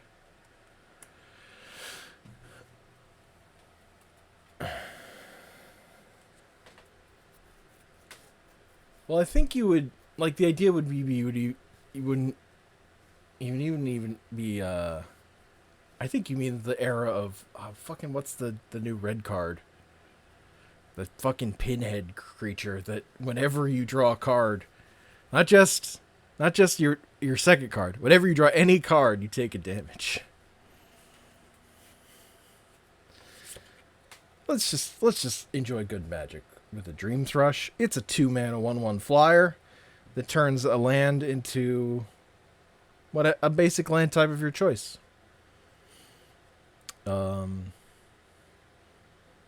That's not a good card. But, sometimes you're playing Invasion and creatures are bad. Rite of Consumption.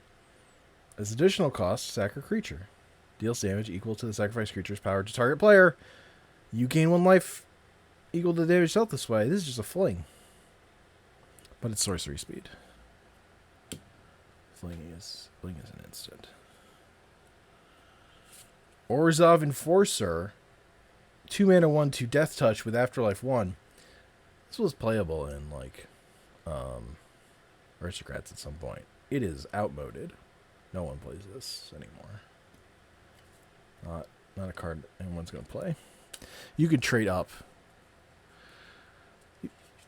You can trade up into 1/1s that give you 2/2s. If you're going to pay 2 mana. Annex. Hardened in the Forge. Power equal to your devotion to red.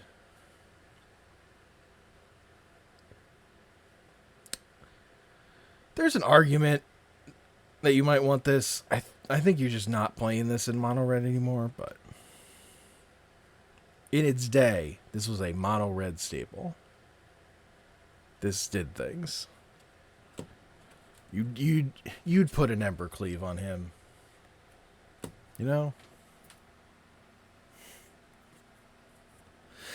Wears an Embercleave very well. The secret is literally everyone wears Embercleave well. Swarming Goblins. 5-mana 4/3. When it enters the battlefield, roll a d20. 1-9, create a 1/1 goblin. 10-19, create 2 of those tokens. Critical 20. 3 goblins. If you roll 1-9, this is really bad. And if you roll 2-10, it's still kind of expensive, but at least you're getting 3 bodies. Bushwhack.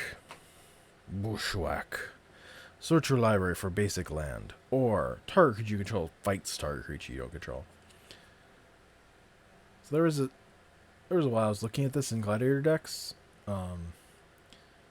Problem is it's actually a fight spell, not a deal damage equal to your power. So it's much harder to get that in to do what you want. And the same thing with cantrips. Like, playing these kind of cards didn't make me feel comfortable cutting lands the way you need to for those cards to be worth putting in your deck. You're just filling your deck up with bad cards, and then you have less good cards in your deck. Masked Vandal.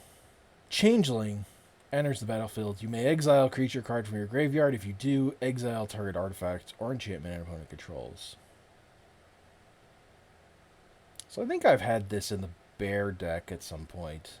I don't really like putting changelings in the bear deck, but this is artifact enchantment removal on a creature, which no bear does. So, and it's 2 mana, and you want 2 mana bears. There's the thing where optimally you would run more changelings because they're good, but I don't want to do that. I would rather just run bears and get all the changelings out of there. Kiora. Behemoth Beckoner. This card's still a problem in formats. Untap target permanent. Whenever a creature with power 4 or greater is entered the battlefield, you draw a card. Shit shit is card draw and mana ramp. It's everything. It's 3 mana. Yeah.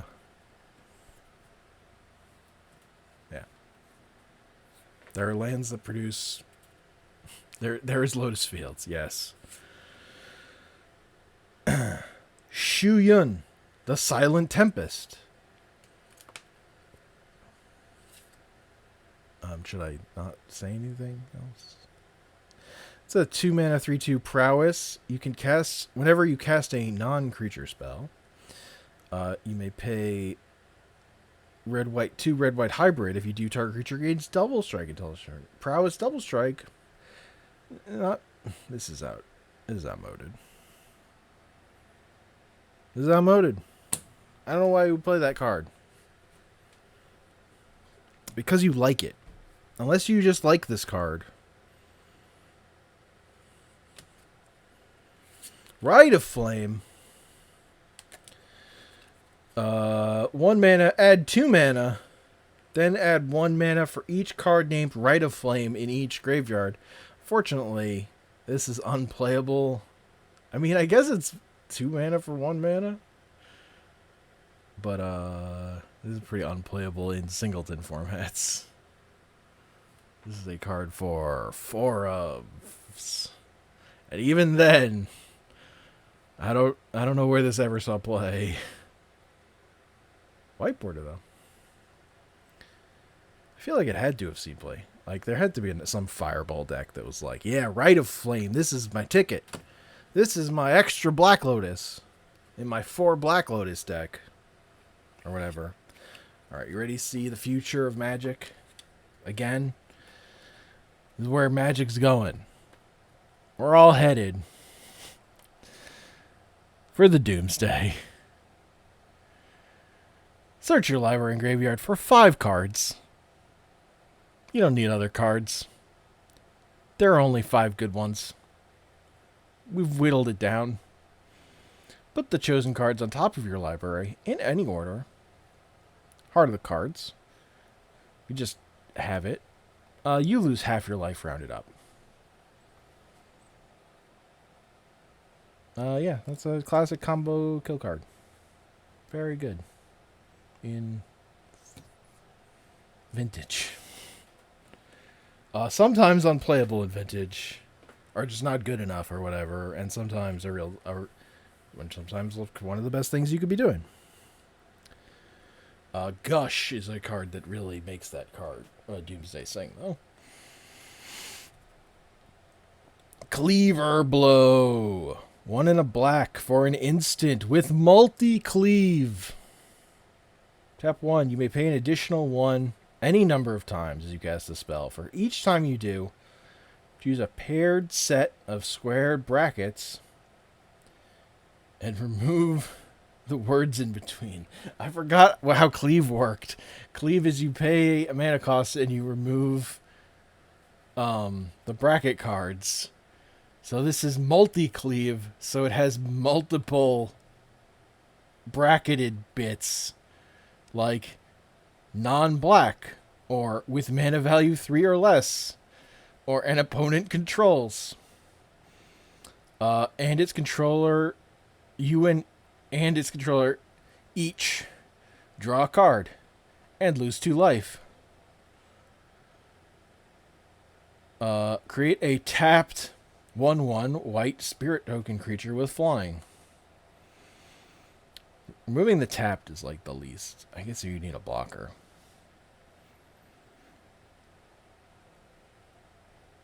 So this could be, if you want to destroy a black creature. Or let's even say you're destroying a non-black creature. So you're paying 2 mana. It's bigger than, it's your 3 mana if it's bigger than 3. And if you don't want it both to draw a card, this is just not. There's just better removal. I don't know that one's playable. If it were a serious Magic card, which it's not, it's just a joke card. If it were a serious Magic card, I don't know that it'd see play.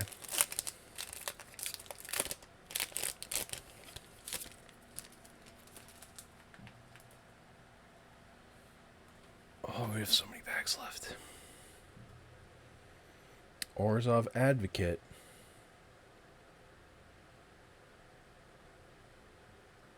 Each player may put 2+1/+1 counters on a creature he or she controls. If a player does, creatures that player controls can't attack you or planeswalker control until their next turn. 3 mana 1/4.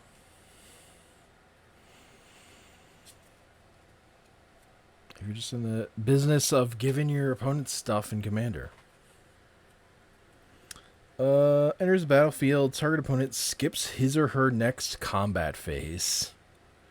4 mana 1/4. Probe. Draw 3 cards, then discard 2 cards from your hand.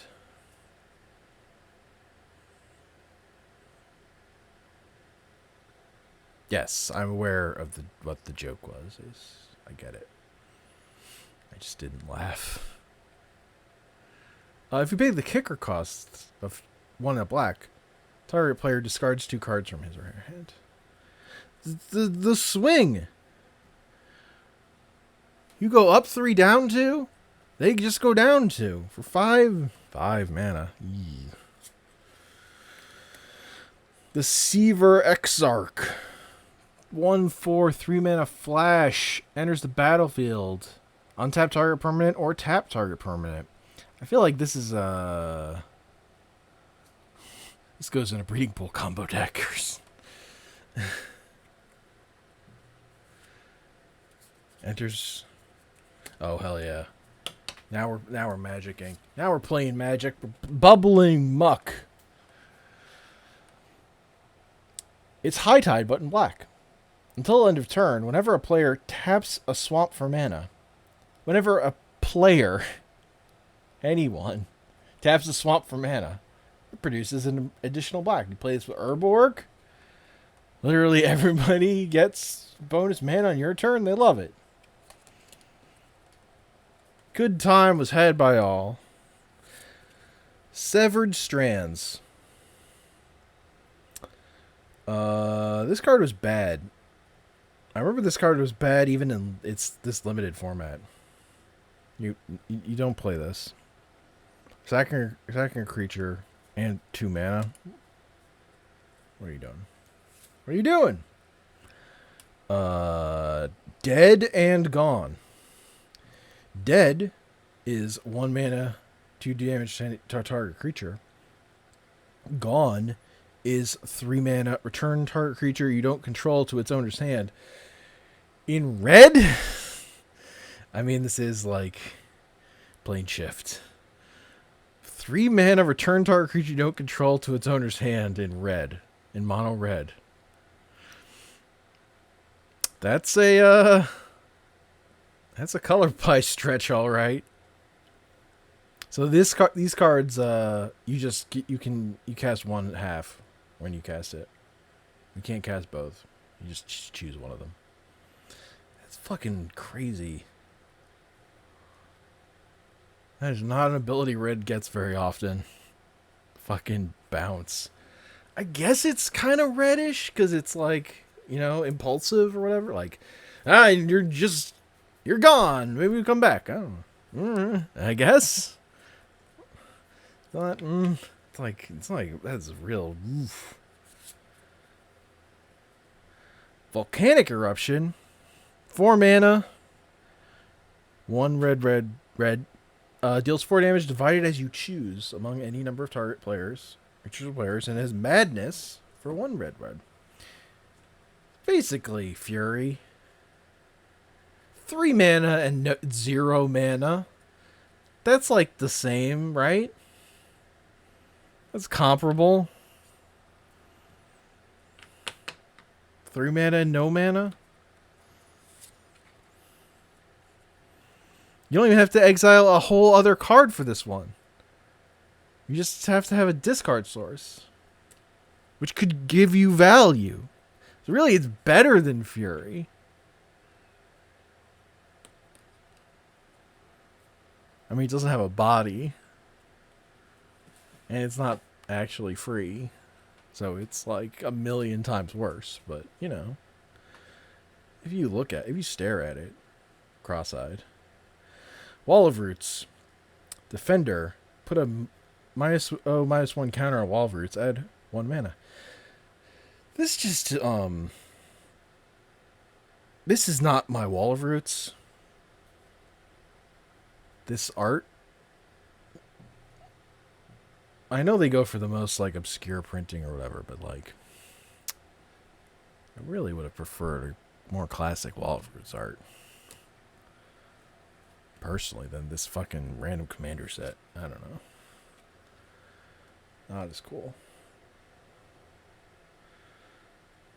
Argothian Mirage, maybe. That sounds right. It has Mirage era art. Argothian Opportunist enters the battlefield. Create a tapped Power Stone token. That's... Power Stones didn't take off. For one, they're tapped.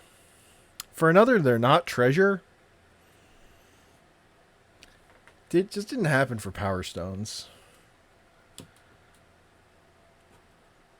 Like every other junk, I guess shards haven't really... Shards are good, but they also just haven't been on a card that took off. They're just better clues, but somehow clues are good enough. The cards that they produce clues are just better. But of all the junk type tokens, I feel like Power Stones were the biggest whiff. Which is fine. Sometimes you whiff. Sometimes a thing doesn't become ubiquitous in all formats. Wild. Power Conduit. 2 mana. Remove a counter from a permanent you control. Any counter. Choose one. Put a charge counter on target artifact. Or put a +1/+1 counter on target artifact. So turning counters of one type from one type to another type was first introduced on a joke card from an unset. I think it was unglued. Giant Fan. Just like 4 mana, and you could move any kind of token, any kind of counter from one permanent to another, which just seems so cool to me. Like what I want, that was like a joke card I looked at. I'm like, I want that to exist in real Magic. Imagine the shenanigans you could do. Yeah, it was 4 mana and 2 to for any kind of counter. The move counter become yeah. It becomes the kind of counter that the card it's being moved to cares about. Which, like, for this set cared about charge counters, other than +1/+1 counters. That was it. Like, this card is way cheaper, and does the thing you want to do, which is like take your +1/+1 counter and put it on your whatever that artifact was. That if it has 20 charge counters, you win the game card or whatever. Fucking jank you're doing.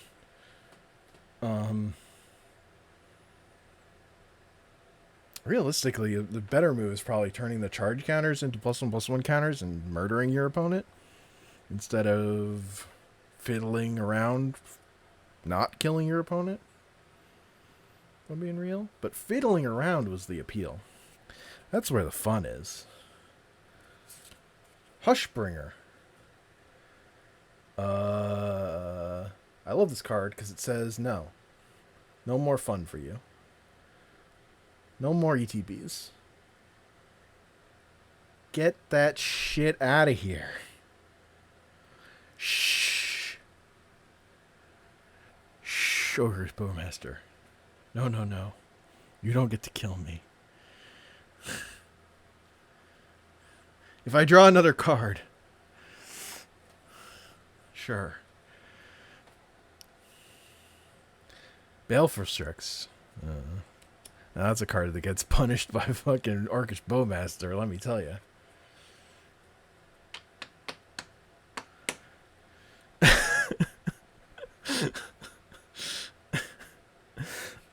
We got... Oh. I peaked. We got some bangers. Let me tell you. We got some bangers. Here's our white border card. You know him. You love him. It's the Deathrite Shaman.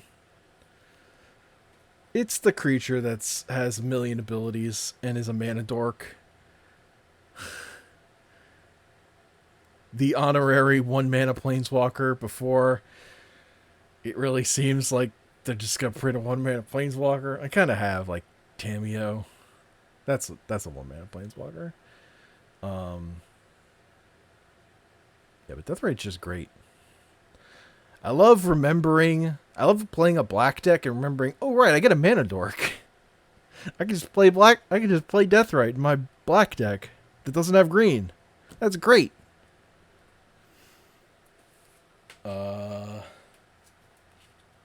now for the future of Magic. I mean, it's too good. You wouldn't want something that could answer Arclight Phoenix too slowly. That would be mean. The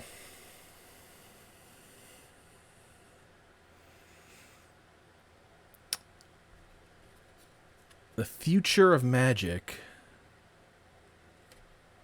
is fast mana. We've got the future sight, Lotus Petal. Hell yes.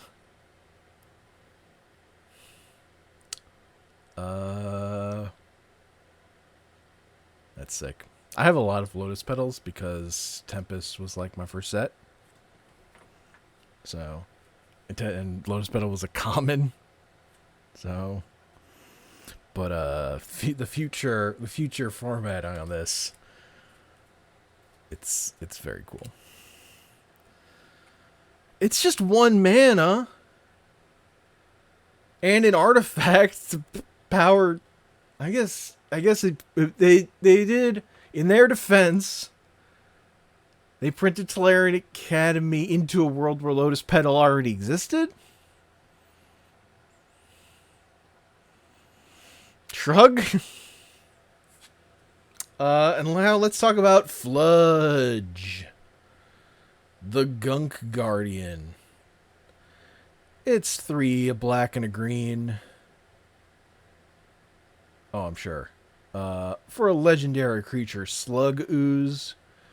Whenever Fludge, Gunk Guardian, or another Slug, Ooze, Fungus, or Mutant enters the battlefield under your control, each opponent shuffles 3 Gunk cards into their library. Gunk is a colorless sorcery card with no mana that has cycling 4. I want this on on Arena. I want to be putting junk. This is the alchemy I want. Let me put fucking junk in my opponent's library. Fucking like I'm playing fucking Battle Tetris. I'm playing a fucking Slay the Spire or whatever. It's like, put fucking junk in there. Get all up in there. Ruin their deck. They can put fucking Power 9 in their deck. Let me put gunk in there.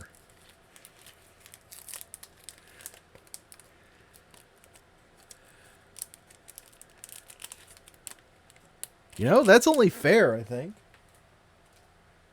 If they can put 4 lightning bolts into their deck, I should be able to put 4 gunks. Sunscape Familiar. The 0/3 wall. Green and blue spells you play cost 1 less to play. I think this is a card I've literally seen Wheeler go off on saying, "What do you mean it's not good?"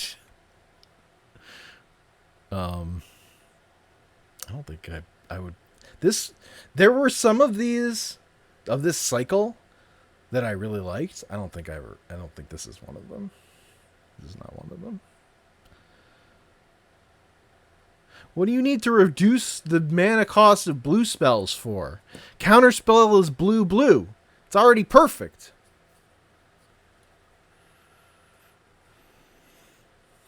Llanowar Elf, that's 1 mana.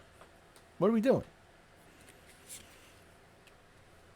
Prison Term. 3 mana. Enchanted creature can't attack or block, and its activated abilities can't be played. Whenever a creature comes into play under an opponent's control, you may attach Prison Term to that creature. That's actually kind of sick. 3 mana still makes that card unplayable. But a 2 mana card with that ability, if we're theory crafting magic cards that maybe one day they'll get to, it probably still won't be playable. We got Mirage Art, baby. Sea Scryer, 2 mana, 1/1. Tap, add 1 colorless mana to your mana pool. Play this ability as a mana source. 1 colorless and tap, add blue to your mana pool. Play this ability as a mana source. So you can either add mana or filter. Again, because blue's mana is, you just need blue blue for counterspell. What else are you doing with your life? Playing Shadow Rift. Target creature gains shadow until end of turn, draw a card. You're not winning by attacking with a creature. You're playing blue. Come on. Be real. Look yourself in the eye. They're not going to have any blockers if you're winning.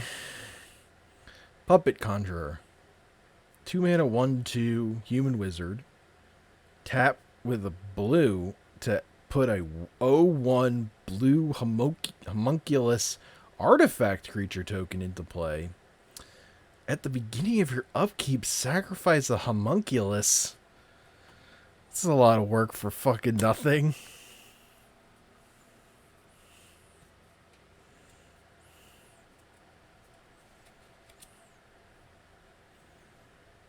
Is this a wizard? It's a merfolk. It's a merfolk mana dork. Power you out to your 4 mana merfolk.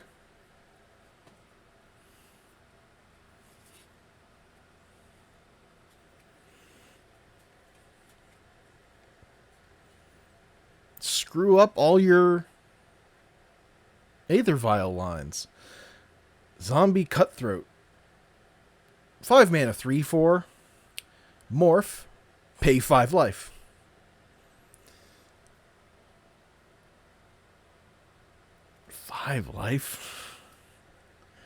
To turn your 2/2 into a 3/4? I will admit, a 3/4 is the most powerful stat line in Magic. And by Magic, I mean old Magic. Like, if you're a 3/4, you live through Lightning Bolt, so you're basically unkillable.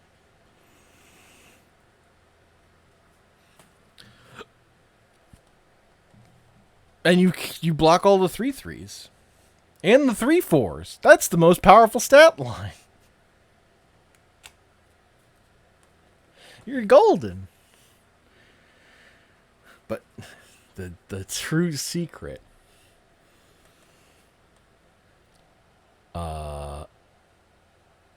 is that, you know what's better than a 3/4? A 4/5. That's using your fucking brain. I mean, you're not dodging Lightning Bolt. You're dodging Strafe. 1 red mana, deals 3 damage to target creature. If this... they haven't errated this, right? This is still just creature. This isn't creature or planeswalker. I would think this would just be creature. They could have made it creature or planeswalker. Also, it's non-red. Non-red is pretty bad. Um, like, they've printed Strangle now. This card is just fucking terrible. This is just garbage.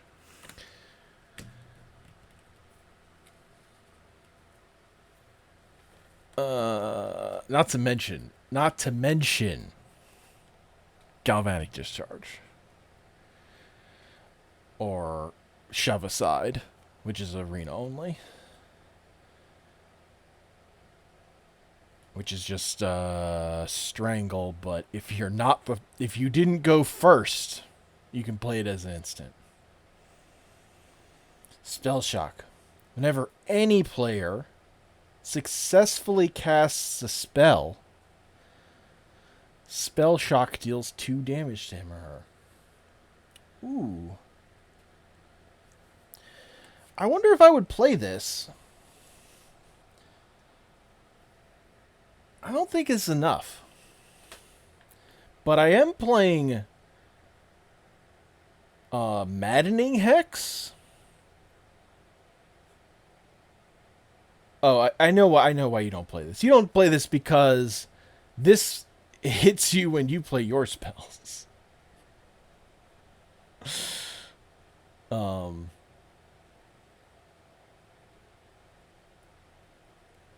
And it's 3 mana. See you, Gutang. I also would like to go to bed, but I have too many booster packs to open. Also, there's the 2 mana creature that whenever a player casts a spell with mana value 3 or less, they take 2 damage. So that's a 2 mana card, and it's a creature, so you can beat down with it. I think that's why you wouldn't play this. But what I'm trying to get is there is a card that just came to Arena, Maddening Hex, that is a curse that applies only to your opponent, and it's meant to move to different opponents because it's a commander card. But in 1-on-1, it just sits on your opponent and doesn't go anywhere. And whenever they cast a spell, I think it's non-creature spell though. That is a big difference. I think it is non-creature spell. But whenever they cast a spell, a non-creature spell, they roll a d6. Yeah, when they roll a d6 and they take that much damage. That fucking heads up. Let me tell you. You're in a tight control mirror, and you play a Maddening Hex, your opponent's going to be very frustrated.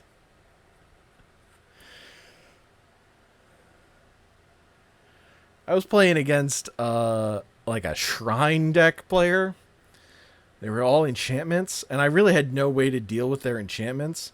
But I played Maddening Hex, and they just fucking died. Like, it just slowly murdered them turn after turn. And they couldn't really do anything about it. And they were like, yeah, that card lived up to its name. That was fucking infuriating. So, sometimes you can just make people fucking hate their lives. Masked Admirers, I don't think ever does that. It's a 4-mana 3/2. When it enters the battlefield, you draw a card. Whenever you cast a creature spell, you may play green. If you do, return Masked Admirers from your graveyard to your hand. There's a world in which this is okay,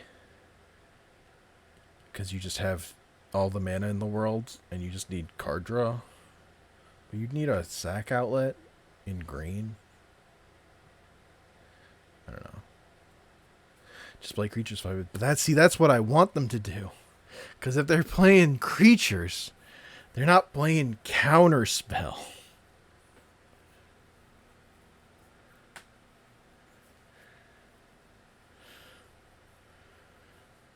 And if they're not playing counterspell, then I got them where I want them.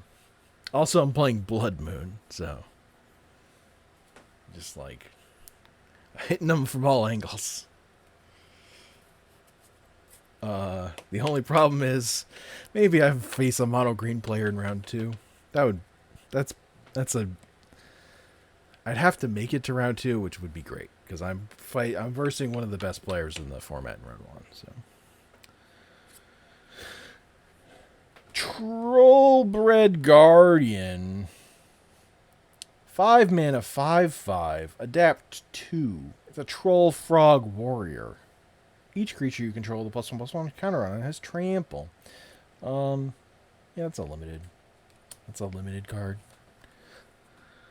I don't know if it was playable in that format. That's what it's for. Reconstruct history. I don't think I've ever seen this.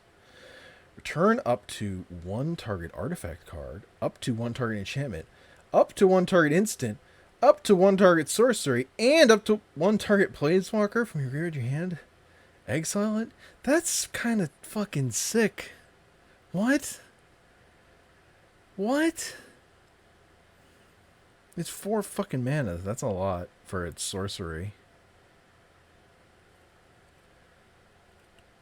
I didn't know this card existed. I think it's unplayable. But you could get a lot of fucking cards with this. So I don't know. You have to be playing like all types.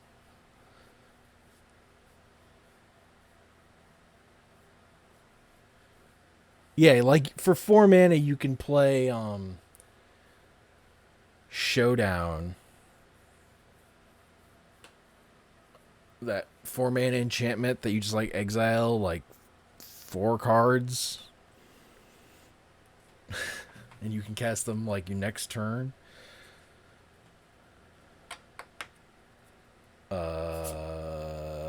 Next we got Gaddock Teague. Non-creature spells with converted mana cost 4 or greater can't be cast. Yeah, Showdown of the Skalds. Non-creature spells with X in their mana cost can't be played.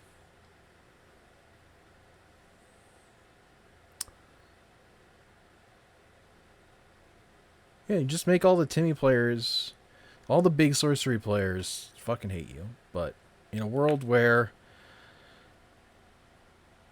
it's all broken creatures.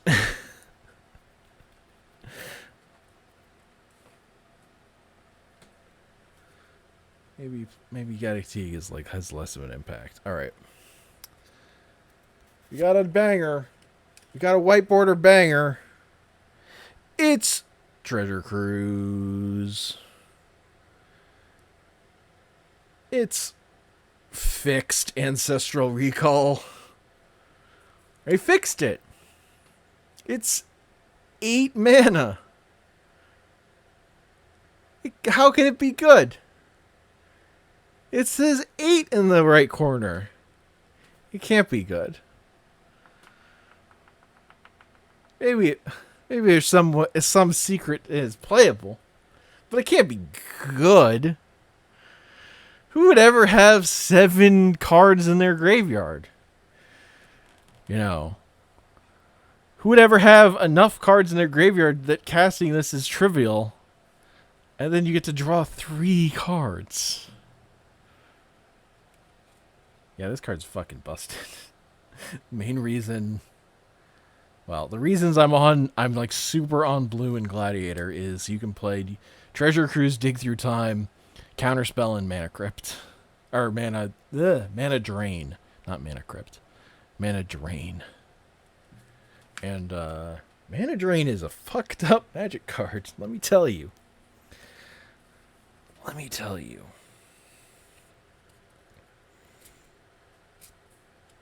And if your opponent is playing fucked up Magic cards, you could consider Minddrake Trap, a card that is on Arena, but I've never seen cast on Arena. I thought about putting into a deck, but we just don't have those kind of stack battles. I'm not losing to fucking Storm. Like, if I was losing to Storm... We also have Flusterstorm. That also doesn't really see play. As far as vintage staple counterspells that aren't really getting played. Like, Flusterstorm I get because mostly people are playing creatures. And Flusterstorm doesn't hit creatures, so... But this just exiles soul spells. 4 mana is a lot, though. If you have to hardcast it. I don't know. I think it might. I think... it's a mythic rare wild card that maybe you don't need to spend on a card that's borderline playable. Snap Judgment. 5 mana, 4 and a red, for an instant. The player who wins this game also wins the match. A player may concede the game at any time. If the game ends while this spell is on the stack, it never resolves. Cycling 1. This is for... Oh, so we had our Yu-Gi-Oh card. Now we have our Marvel Snap card. It's too bad Gutang wasn't here for this one. That's very funny.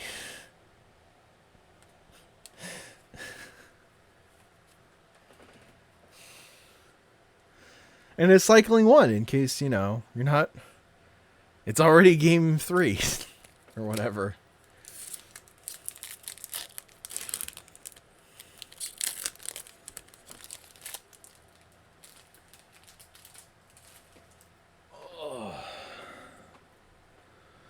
How many packs are in a box? Jesus fucking Christ. I'm gonna do 2 more packs, and then we're gonna finish this off another time. I will finish these 2, and then this is another time. I'm losing it. Valorous Stance. Target creature gains indestructible until end of turn.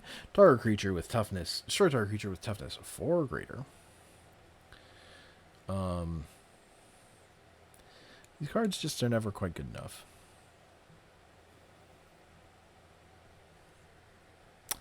The 4 or greater thing. It's just like, it's always a kind of a pain in the neck. There's just better removal. Consider you're paying 2 mana. You have 1 mana cards to just clean answer stuff. Swords of Plowshares exists. Sunder the Gateway. Choose 1. Destroy target non-token artifact or enchantment opponent controls. Incubate 2. Or just fucking incubate 2. And then transform an incubate token you control.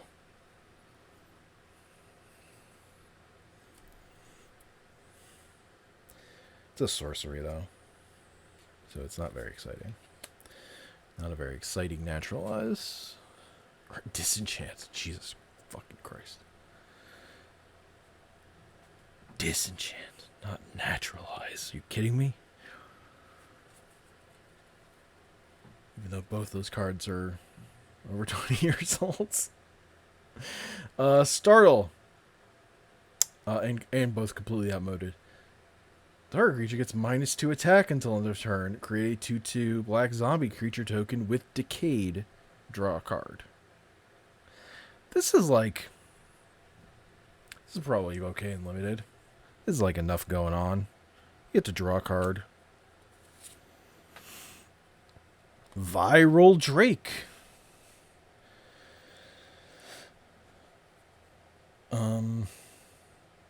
It's got Infect and Proliferate. If you have infinite mana, you can max out all your planeswalkers. Finally, a way to win the game.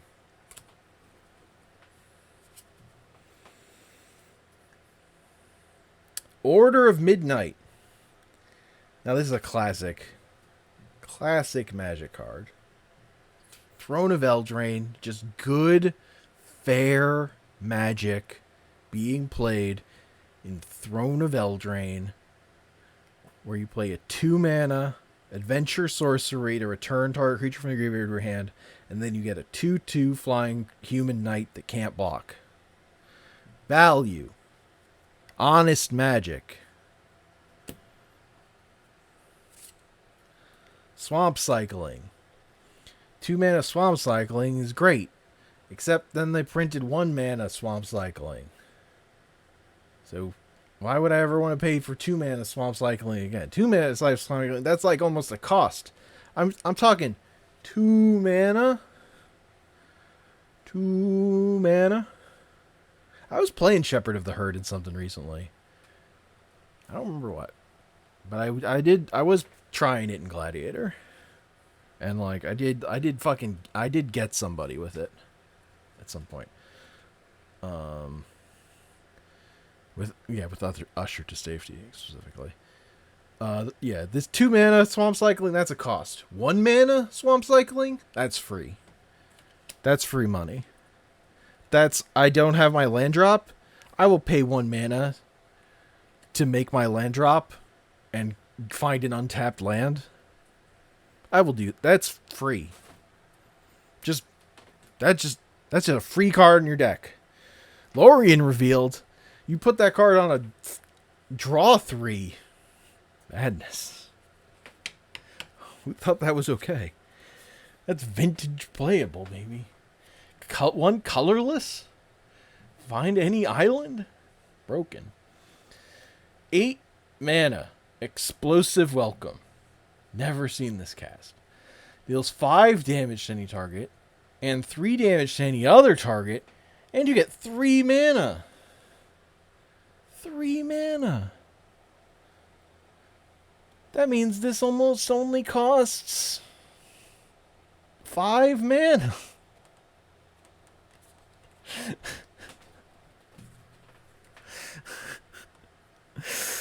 We're almost in the black. Stonks, baby. This is what stonks. The people who believe in stonks. This is the math they're doing. They see this and they're like, that's value. That's value. Whereas sharks, smart 5-head people, see lava dart and go, that's value. Now that's value. 1 mana, deal 1 damage to target creature or player. Flashback, sacrifice a mountain. That's free. That's free damage. Creature or player. You can go face. This card can win you the game. Just won the game right there. We got an 11/11. Just a casual 11. They don't print. They stopped printing like the most ridiculous power toughness. Like we had a 16/16, I think, like fucking a long time ago. They stopped fucking upping it. This is an 11/11 with cycling, and you can put a trample counter on something. 2 mana trample counter cycle, not very good. Not a playable card. Probably was in limited decks, but I doubt it. I wonder how many times it got cast as a creature, actually. Presence of the Gond. Presence of Gond. Presence of Gond. Here lies Gond, hero of Safehold. Safehold Taldwin. May he ever guide our quest. 3 mana enchant creature. Enchant creature has tapped. Put a 1/1 green elf warrior token into play. This card's broken. We did it. We broke intruder alarm.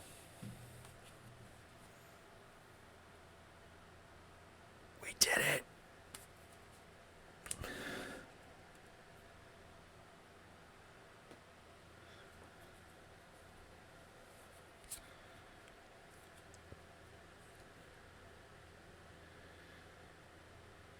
Agent of Acquisitions. This is a conspiracy card. Draft Agent of Acquisitions face up. Instead of drafting a card from a booster pack like a peasant, you may draft each card in that booster pack one at a time. If you do, turn Agent of Acquisitions face down, and you can't draft cards for the rest of this draft round. So this card lets you go, no. This pack is mine. I'm keeping this one. I feel like that's just never gonna be like, it has to be near the end of the pack, and you have to be getting 2 cards, right, for it to be worth it. Like 2 cards that are useful to you in that pack, like really good. Or it's just for a high roller who's like, you crack a pack, it's got a mythic and a rare, and you're like, that's value, that's money. I don't care about this draft. Boom. It kind of stinks. It's kind of gross. It's funny.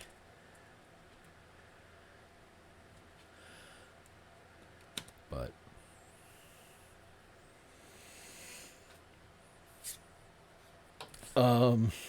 Varchild, Betrayer of Keldor, 3 mana. Whenever Varchild, Betrayer of Keldor, deals combat damage to a player, that player creates 1/1 red survivor creature tokens. Survivors your opponents control can't block, and they can't attack you or a planeswalker you control. Whenever Varchild leaves the battlefield, gain control of all survivors. This is just, you want to muck it up. You want your commander game to be mucked. It's just stuff. You're playing a game about putting stuff in your opponents, but not like in the bargain kind of way.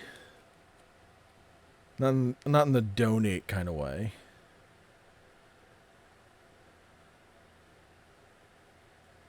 Survivors. That's fucking true. All those fucking Ghostbusters cards are survivors. That's wild. I don't think that there's no way that matters. Cuz like you're like, your opponent would have to be on survival tribal, and like this is your counter pick. That scenario is not going to happen, but that's very funny. I want survivors to become enough of a thing that happens. I've peeked at our next card. It's a banned card. This card is banned in Commander. I believe it's banned. Yeah. Pretty sure. It's Iona. Shield of Maria. This is banned, right? This 9 mana 7/7. They banned this, right? I'm not crazy. They banned this a while ago. Or was that an unbanning? Was that an unbanning? I don't remember. When it enters the battlefield, you choose a color. Your opponent can't cast spells with the chosen color. It just hoses monocolor decks. But it's a 9 mana creature. And there's so many other powerful things you could do instead at 9 mana. You could play a Traxa. I'm going to skip this. We got another mana short. Another future. So mana shorts, definitely. We're getting strong readings about mana short. I thought it was a ban. I thought it was like a late, like, why are you banning? Like, it was one of those, like, Commander Advisory Group's fucking out of touch. Why is this what they're banning? Card among, like, the, enfranchised creators who were not. We're like, they just must have played some one game, and the Iona got cast and it was bad, so then they banned it. It had that. I think that, I don't know, but I don't fucking remember. Avacyn's Collar, the symbol of her church. Oops. This is a meme. 2 mana artifact equipment. Equipped creature can't attack, block, or transform, and its activated abilities can't be activated. Shackle 3, tap 3 mana, attach to target creature you don't control. Shackle only as a sorcery. Oh, so this is just you just move this one at will. Gotcha.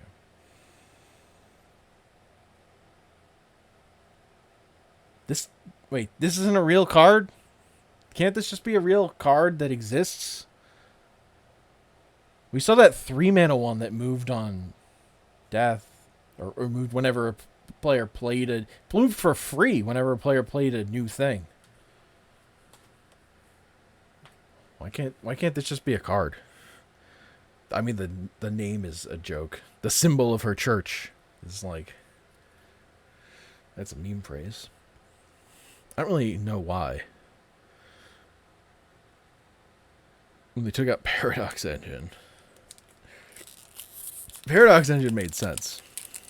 That card's ridiculous. It makes fast mana broken. Oh no! Who could have ever seen that fast mana would be broken? Better get this 5 mana card out of here. It makes fast mana broken.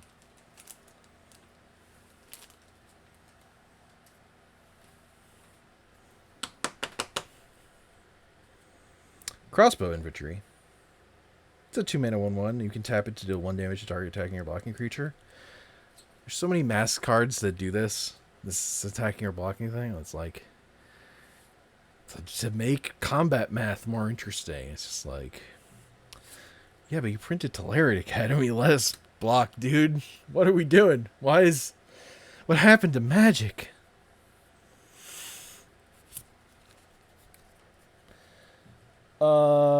Tormented Angel. Look how tormented she is in her bikini armor. So tormented. This 4 mana 1/5. Falling from heaven is not as painful as surviving the impact. Urza's Destiny is the set that I bought. It was like where I was buying lots of packs. Starting out in Magic. 4 mana 1/5. That's all we got. I probably got a lot of those in a box somewhere. Multiples. Serpentine Curve. 4 mana sorcery. Create a 0/0 green and blue fractal creature token. Put X +1/+1 counters on it, where X is 1 plus the total number of instants and sorcery cards you own and in your graveyard.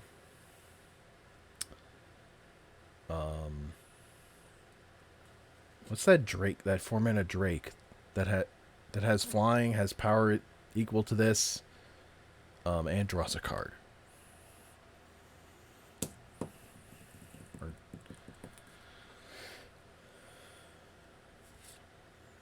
Hydro Lash. Attacking creatures get -2 attack until end of turn. Draw a card.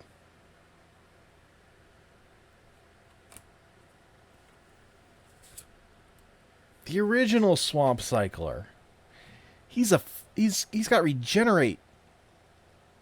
This is a real card. He's a zombie? You play him in your zombie tribal? You Swamp Cycle? You get your fixins. Kai's Ghost Form. Enchant creature or planeswalker control. When an enchanted creature dies or is put into exile, return that card to battlefield. That's the part about this card that I love. The or is put into exile, you return it. That makes this card so annoying if it lands. It really makes that effect work. Flame Javelin. Could be 6 colorless mana to deal 4 damage, or it could be 3 mana to deal 4 damage. Now they just print 2 mana, deal 4 damage. But, not to players. Never to players. No. No. We must protect the precious player. Can't let the burn player have too much fun. Dwarven Blast Miner. Tap 2 mana for a 1/1. Tap 3. Destroy target non-basic land. Morph for 1. Oh, you thought there was a counter spell under this morph. No. It's much worse. It's much worse. Destroying your lands. And then I'm going to destroy another one. And then next turn, I'll destroy one more. This doesn't say sacrifice. You just do this every turn. Still probably wasn't good. But, you know. Ooh. Old Border. Stronghold. Wall of Blossoms. Oh, 2 mana, 0/4, draw a card. Heather Hudson art. This is just a magic card. Just think, you could sacrifice, if you had that other wall, you could sacrifice it to draw another card.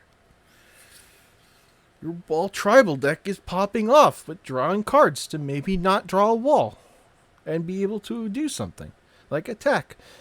6 mana to distribute 3+1/+1 counters among 1, 2, 3, or 3 target creatures, then double the number of +1/+1 counters on each of those creatures. But it's a 6 mana sorcery, unplayable. Even every format, unplayable, never playable. Rutha, Mercurial Artist. 3 mana for a 1/4 Orc Shaman. 2 mana, return Rutha, Mercurial Artist to owner's hand. Copy target instant or sorcery spell you control. You may choose new targets for the copy. Art is never finished, merely abandoned. That's a fucking George Lucas quote.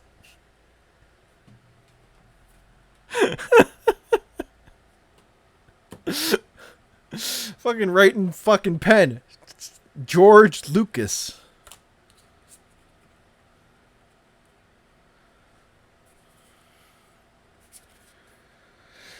We got a Cavalier of Flame.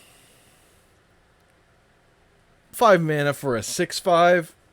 You can tap 2, and creatures you control gain +1 attack and gain haste until end of turn. Giving all your creatures haste, very good. Enters the battlefield, draw any number of cards, or discard any number of cards, then draw that many cards. And when it dies, it deals X damage to each opponent and each planeswalker they control, where X is the number of land cards in your graveyard. Ooh. Spicy. Fire. Sneak attack this. Fill your graveyard with lands, then sneak attack. To the dome. It goes to the dome. That's illegal. White Border Dead Ringers. Destroy 2 target non-black creatures unless either one is a color the other isn't. They can't be regenerated. That's bad. This is too much mana for this effect. There's like a 3 mana destroy 2 target non-black creature cards, but I think you lose 5 life or something card from like Mirage era or something. The 5 mana destroy 2. I should be able to destroy any 2 creatures for 5 fucking mana. Kidding me? Are you kidding me? Great. You know, in the future, fuck graveyards. Who the fuck gets a graveyard? Get out of here. You can hit artifact creatures if they share a color.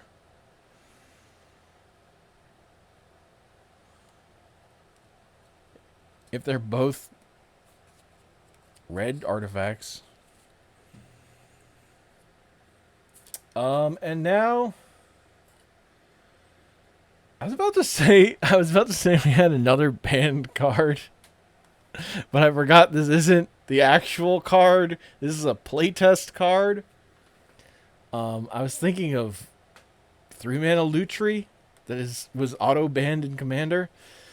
But this is Lutri Pauper Otter for 3 and 2 blue-red hybrid. For a legendary creature, Elemental Otter. Companion. Your starting deck contains no cards with a silver, gold, orange, or purple expansion symbol. If this card is your chosen companion, you may put it into your hand from outside the game for 3 mana as a sorcery.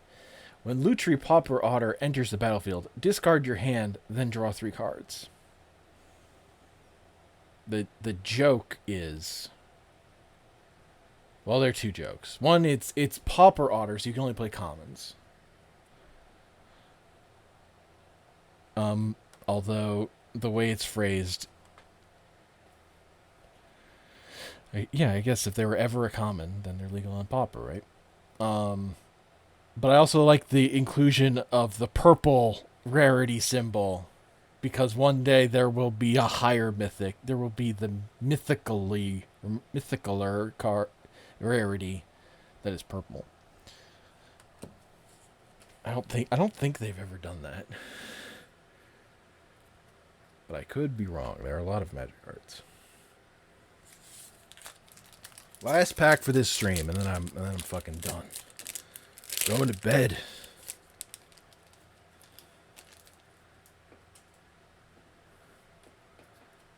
Fucking open these secret layers some other time.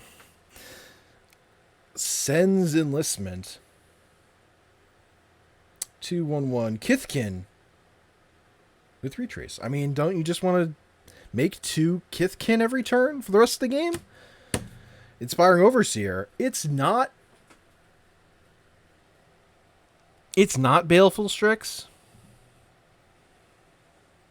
But when you didn't have Baleful Strix, you'd play it. No, you're not too fucking good for Inspiring Overseer. Don't fucking lie to me. You're not too good for it. This card's broken, but all these cards, every fucking one of them, it's almost not true. But of the free cards, the ones you can play on your turn and your choice, they're all broken. Hilarious Academy was in this set. Guy's Cradle.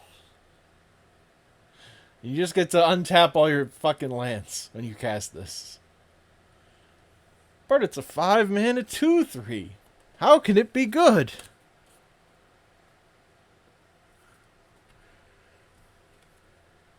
And then they're like, it just wasn't broken enough. So then we got fucking Palinchron. Fucking Palinchron.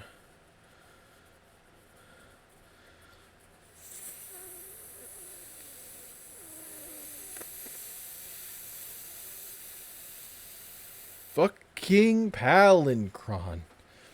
Untap 7 lands, and you can return it to your hand itself. It goes infinite. Just if you have mana.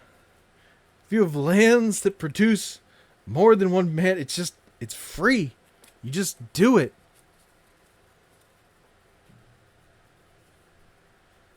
What is mana?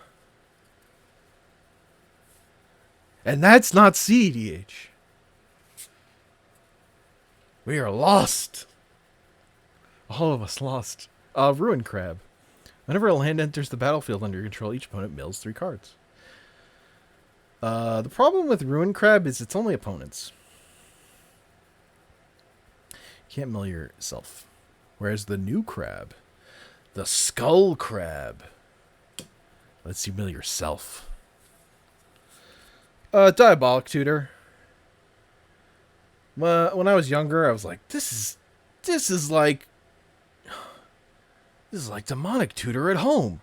This is Demonic Tutor for me, the casual. 4 man's a lot. The card's just bad. You really have to be all in on like 1 card, 2 card win the game cards to want this. As freaking broken as Demonic Tutor is at 2 mana, It's weird that how like soft Diabolic Tutor is at 4. How basically okay it is.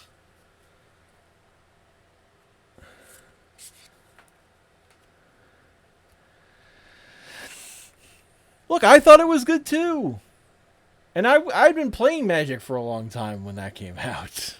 And I looked at it and was like, this is pretty good. It's any card. That could be a good card.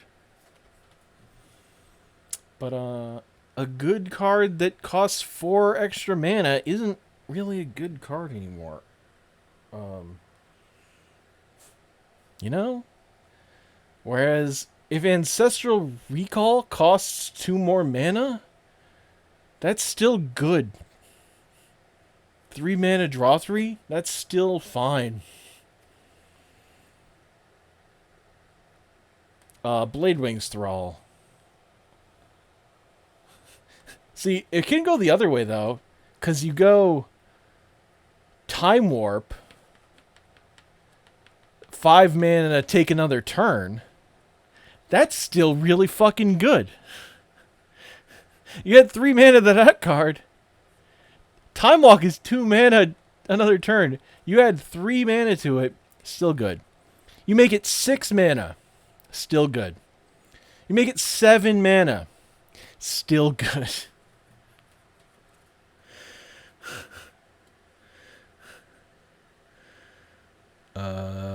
Blade Rings Thrall is not good.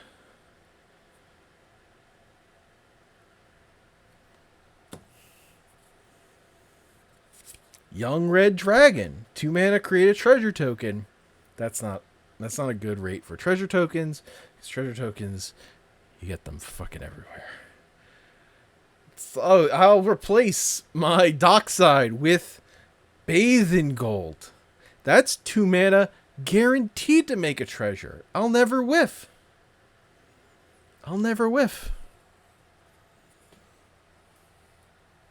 Oh, we got a banger. We got a banger of classic, old, not actually very good Gihitu Slinger. 3 mana, 2/2. Echo. When it comes into play, it deals 2 damage to target creature or player. This is your casual, common Fury of its day. This card, this is Fury for children. This is before Flametongue Kavu. Flametongue Kavu did not exist yet. That's a dream. That's a myth. That's a legend. What we got is G2 Slinger. It was playable. We played it. I will kill your Llanowar Elf. And I have a 2/2. That blocks your second Llanowar Elf. G fucking G. That is 1 to 2 cards. My advantage. I win. This is Finehorned Elf. It's 3 mana for a 1/1 that taps to add 2 mana to your mana pool.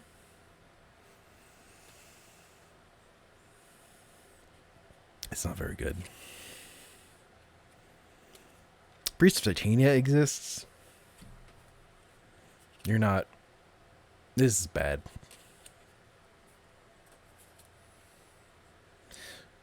Might of Old Krosa. Target creature gets +2/+2 until end of turn. If you play the spell during your main phase, that creature gets +4/+4 until end of turn. Infect your fact. Heraldric Banner. Now this card's actually decent. As far as a 3 mana rock, for like a monocolor deck, creature can have +1 attack. There are decks that this is a perfectly reasonable Magic card in its time, somehow. Even though I see that Throne of Eldraine set symbol and I start to doubt myself. How could that be possible? How was I ever like, yeah, Heraldic Banner, this is in my deck. This is my red deck or my white deck. I mean, look, when you don't blue and green get Oko, but when you're red and white, you get Heraldic Banner, I guess.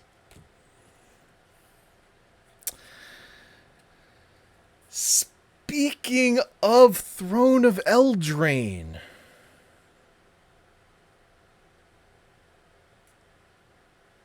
is Questing Beast. It's got Vigilance. It's got Death Touch.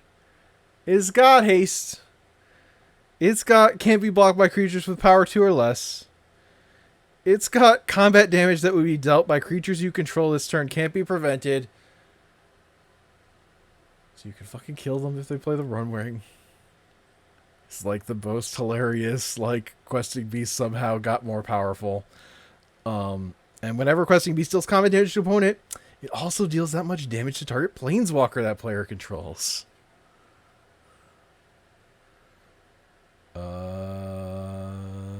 That's a Questing Beast.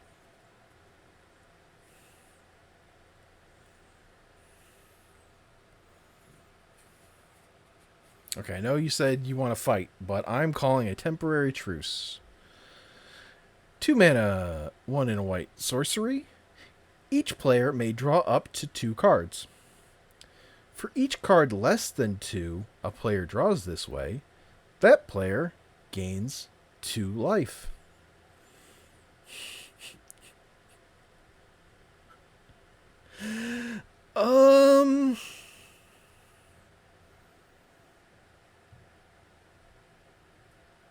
Should you play this in mono white? I think because it's every player. But I'm thinking about like the argument that Secret Rendezvous is really good, which is 3 mana. You draw 3, I draw 3 or something? Or is it 2? Is Secret Rendezvous 2? I don't remember. Secret Rendezvous.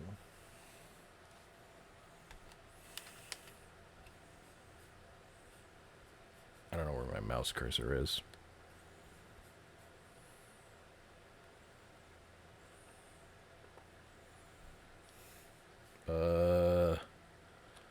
Card. Secret.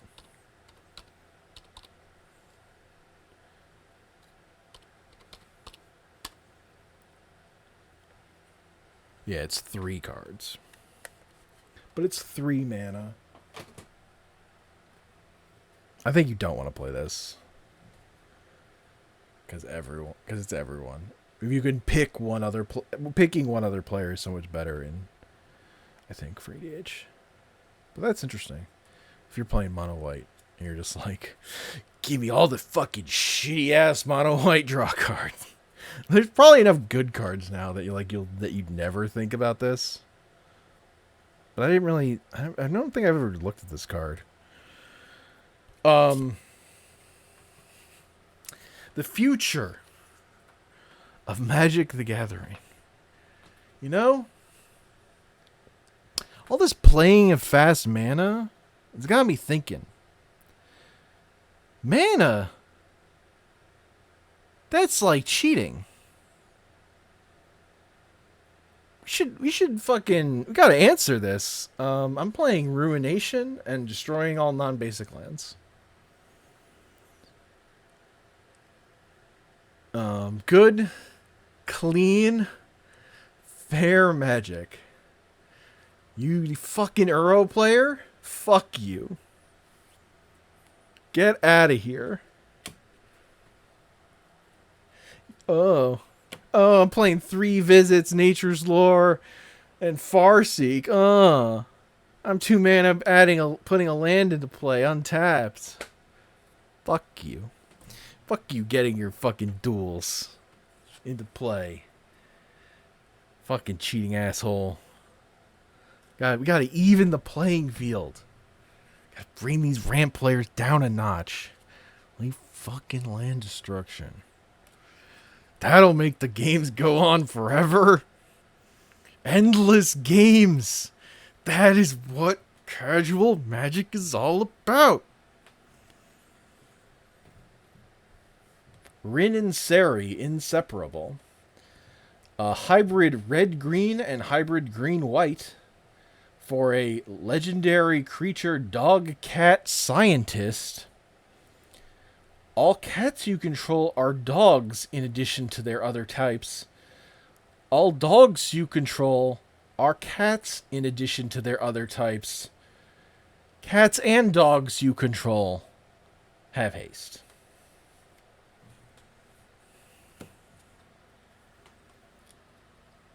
It's a cat is dog world out there.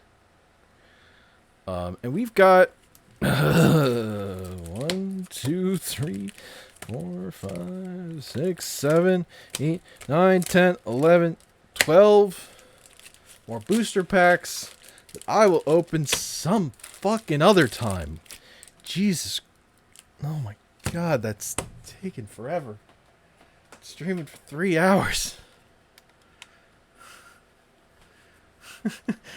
Yeah, but I'm standing. If I were sitting, this would be a whole different thing. It's partly because this setup I'm a standing person. So my feet are a little sore. My voice is a little hoarse, but I feel like that's, I don't know. I haven't. Me and Ben were recorded like our next 3 months of podcasts over the last couple weeks. So that might have something to do with it.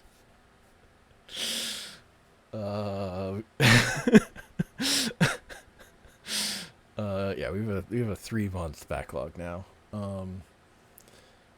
So there'll be regular episodes. Easy. Look forward to that. There are two salt the moons in the bag. He's a little quiet. Yeah, there was some audio thing that changed at some point, and I guess he was quiet. I think he edited whatever episode that was. He probably edited it. But I don't think it was fully his fault. I think also I got louder. I adjusted my default settings at some point. I turned myself up. And I think I'm peaking a little bit more because of it, but audio's difficult. But there are also 2 salt the moons in the bag that have to go out at some point. They were recorded before this Marvel special was even put out, but I've been sitting on them, and I need to edit those and put them out at some point. So that'll happen too. So look forward to that. I'm gonna go. YouTube.com/@saltcircle. I just want to shout out while I'm here, because that's the other channel.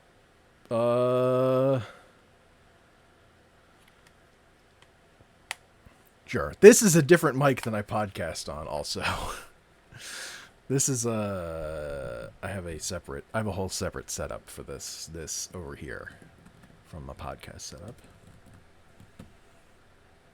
Anyway, I'm gonna go to bed. I got a tournament. I got Magic to play tomorrow. Peace.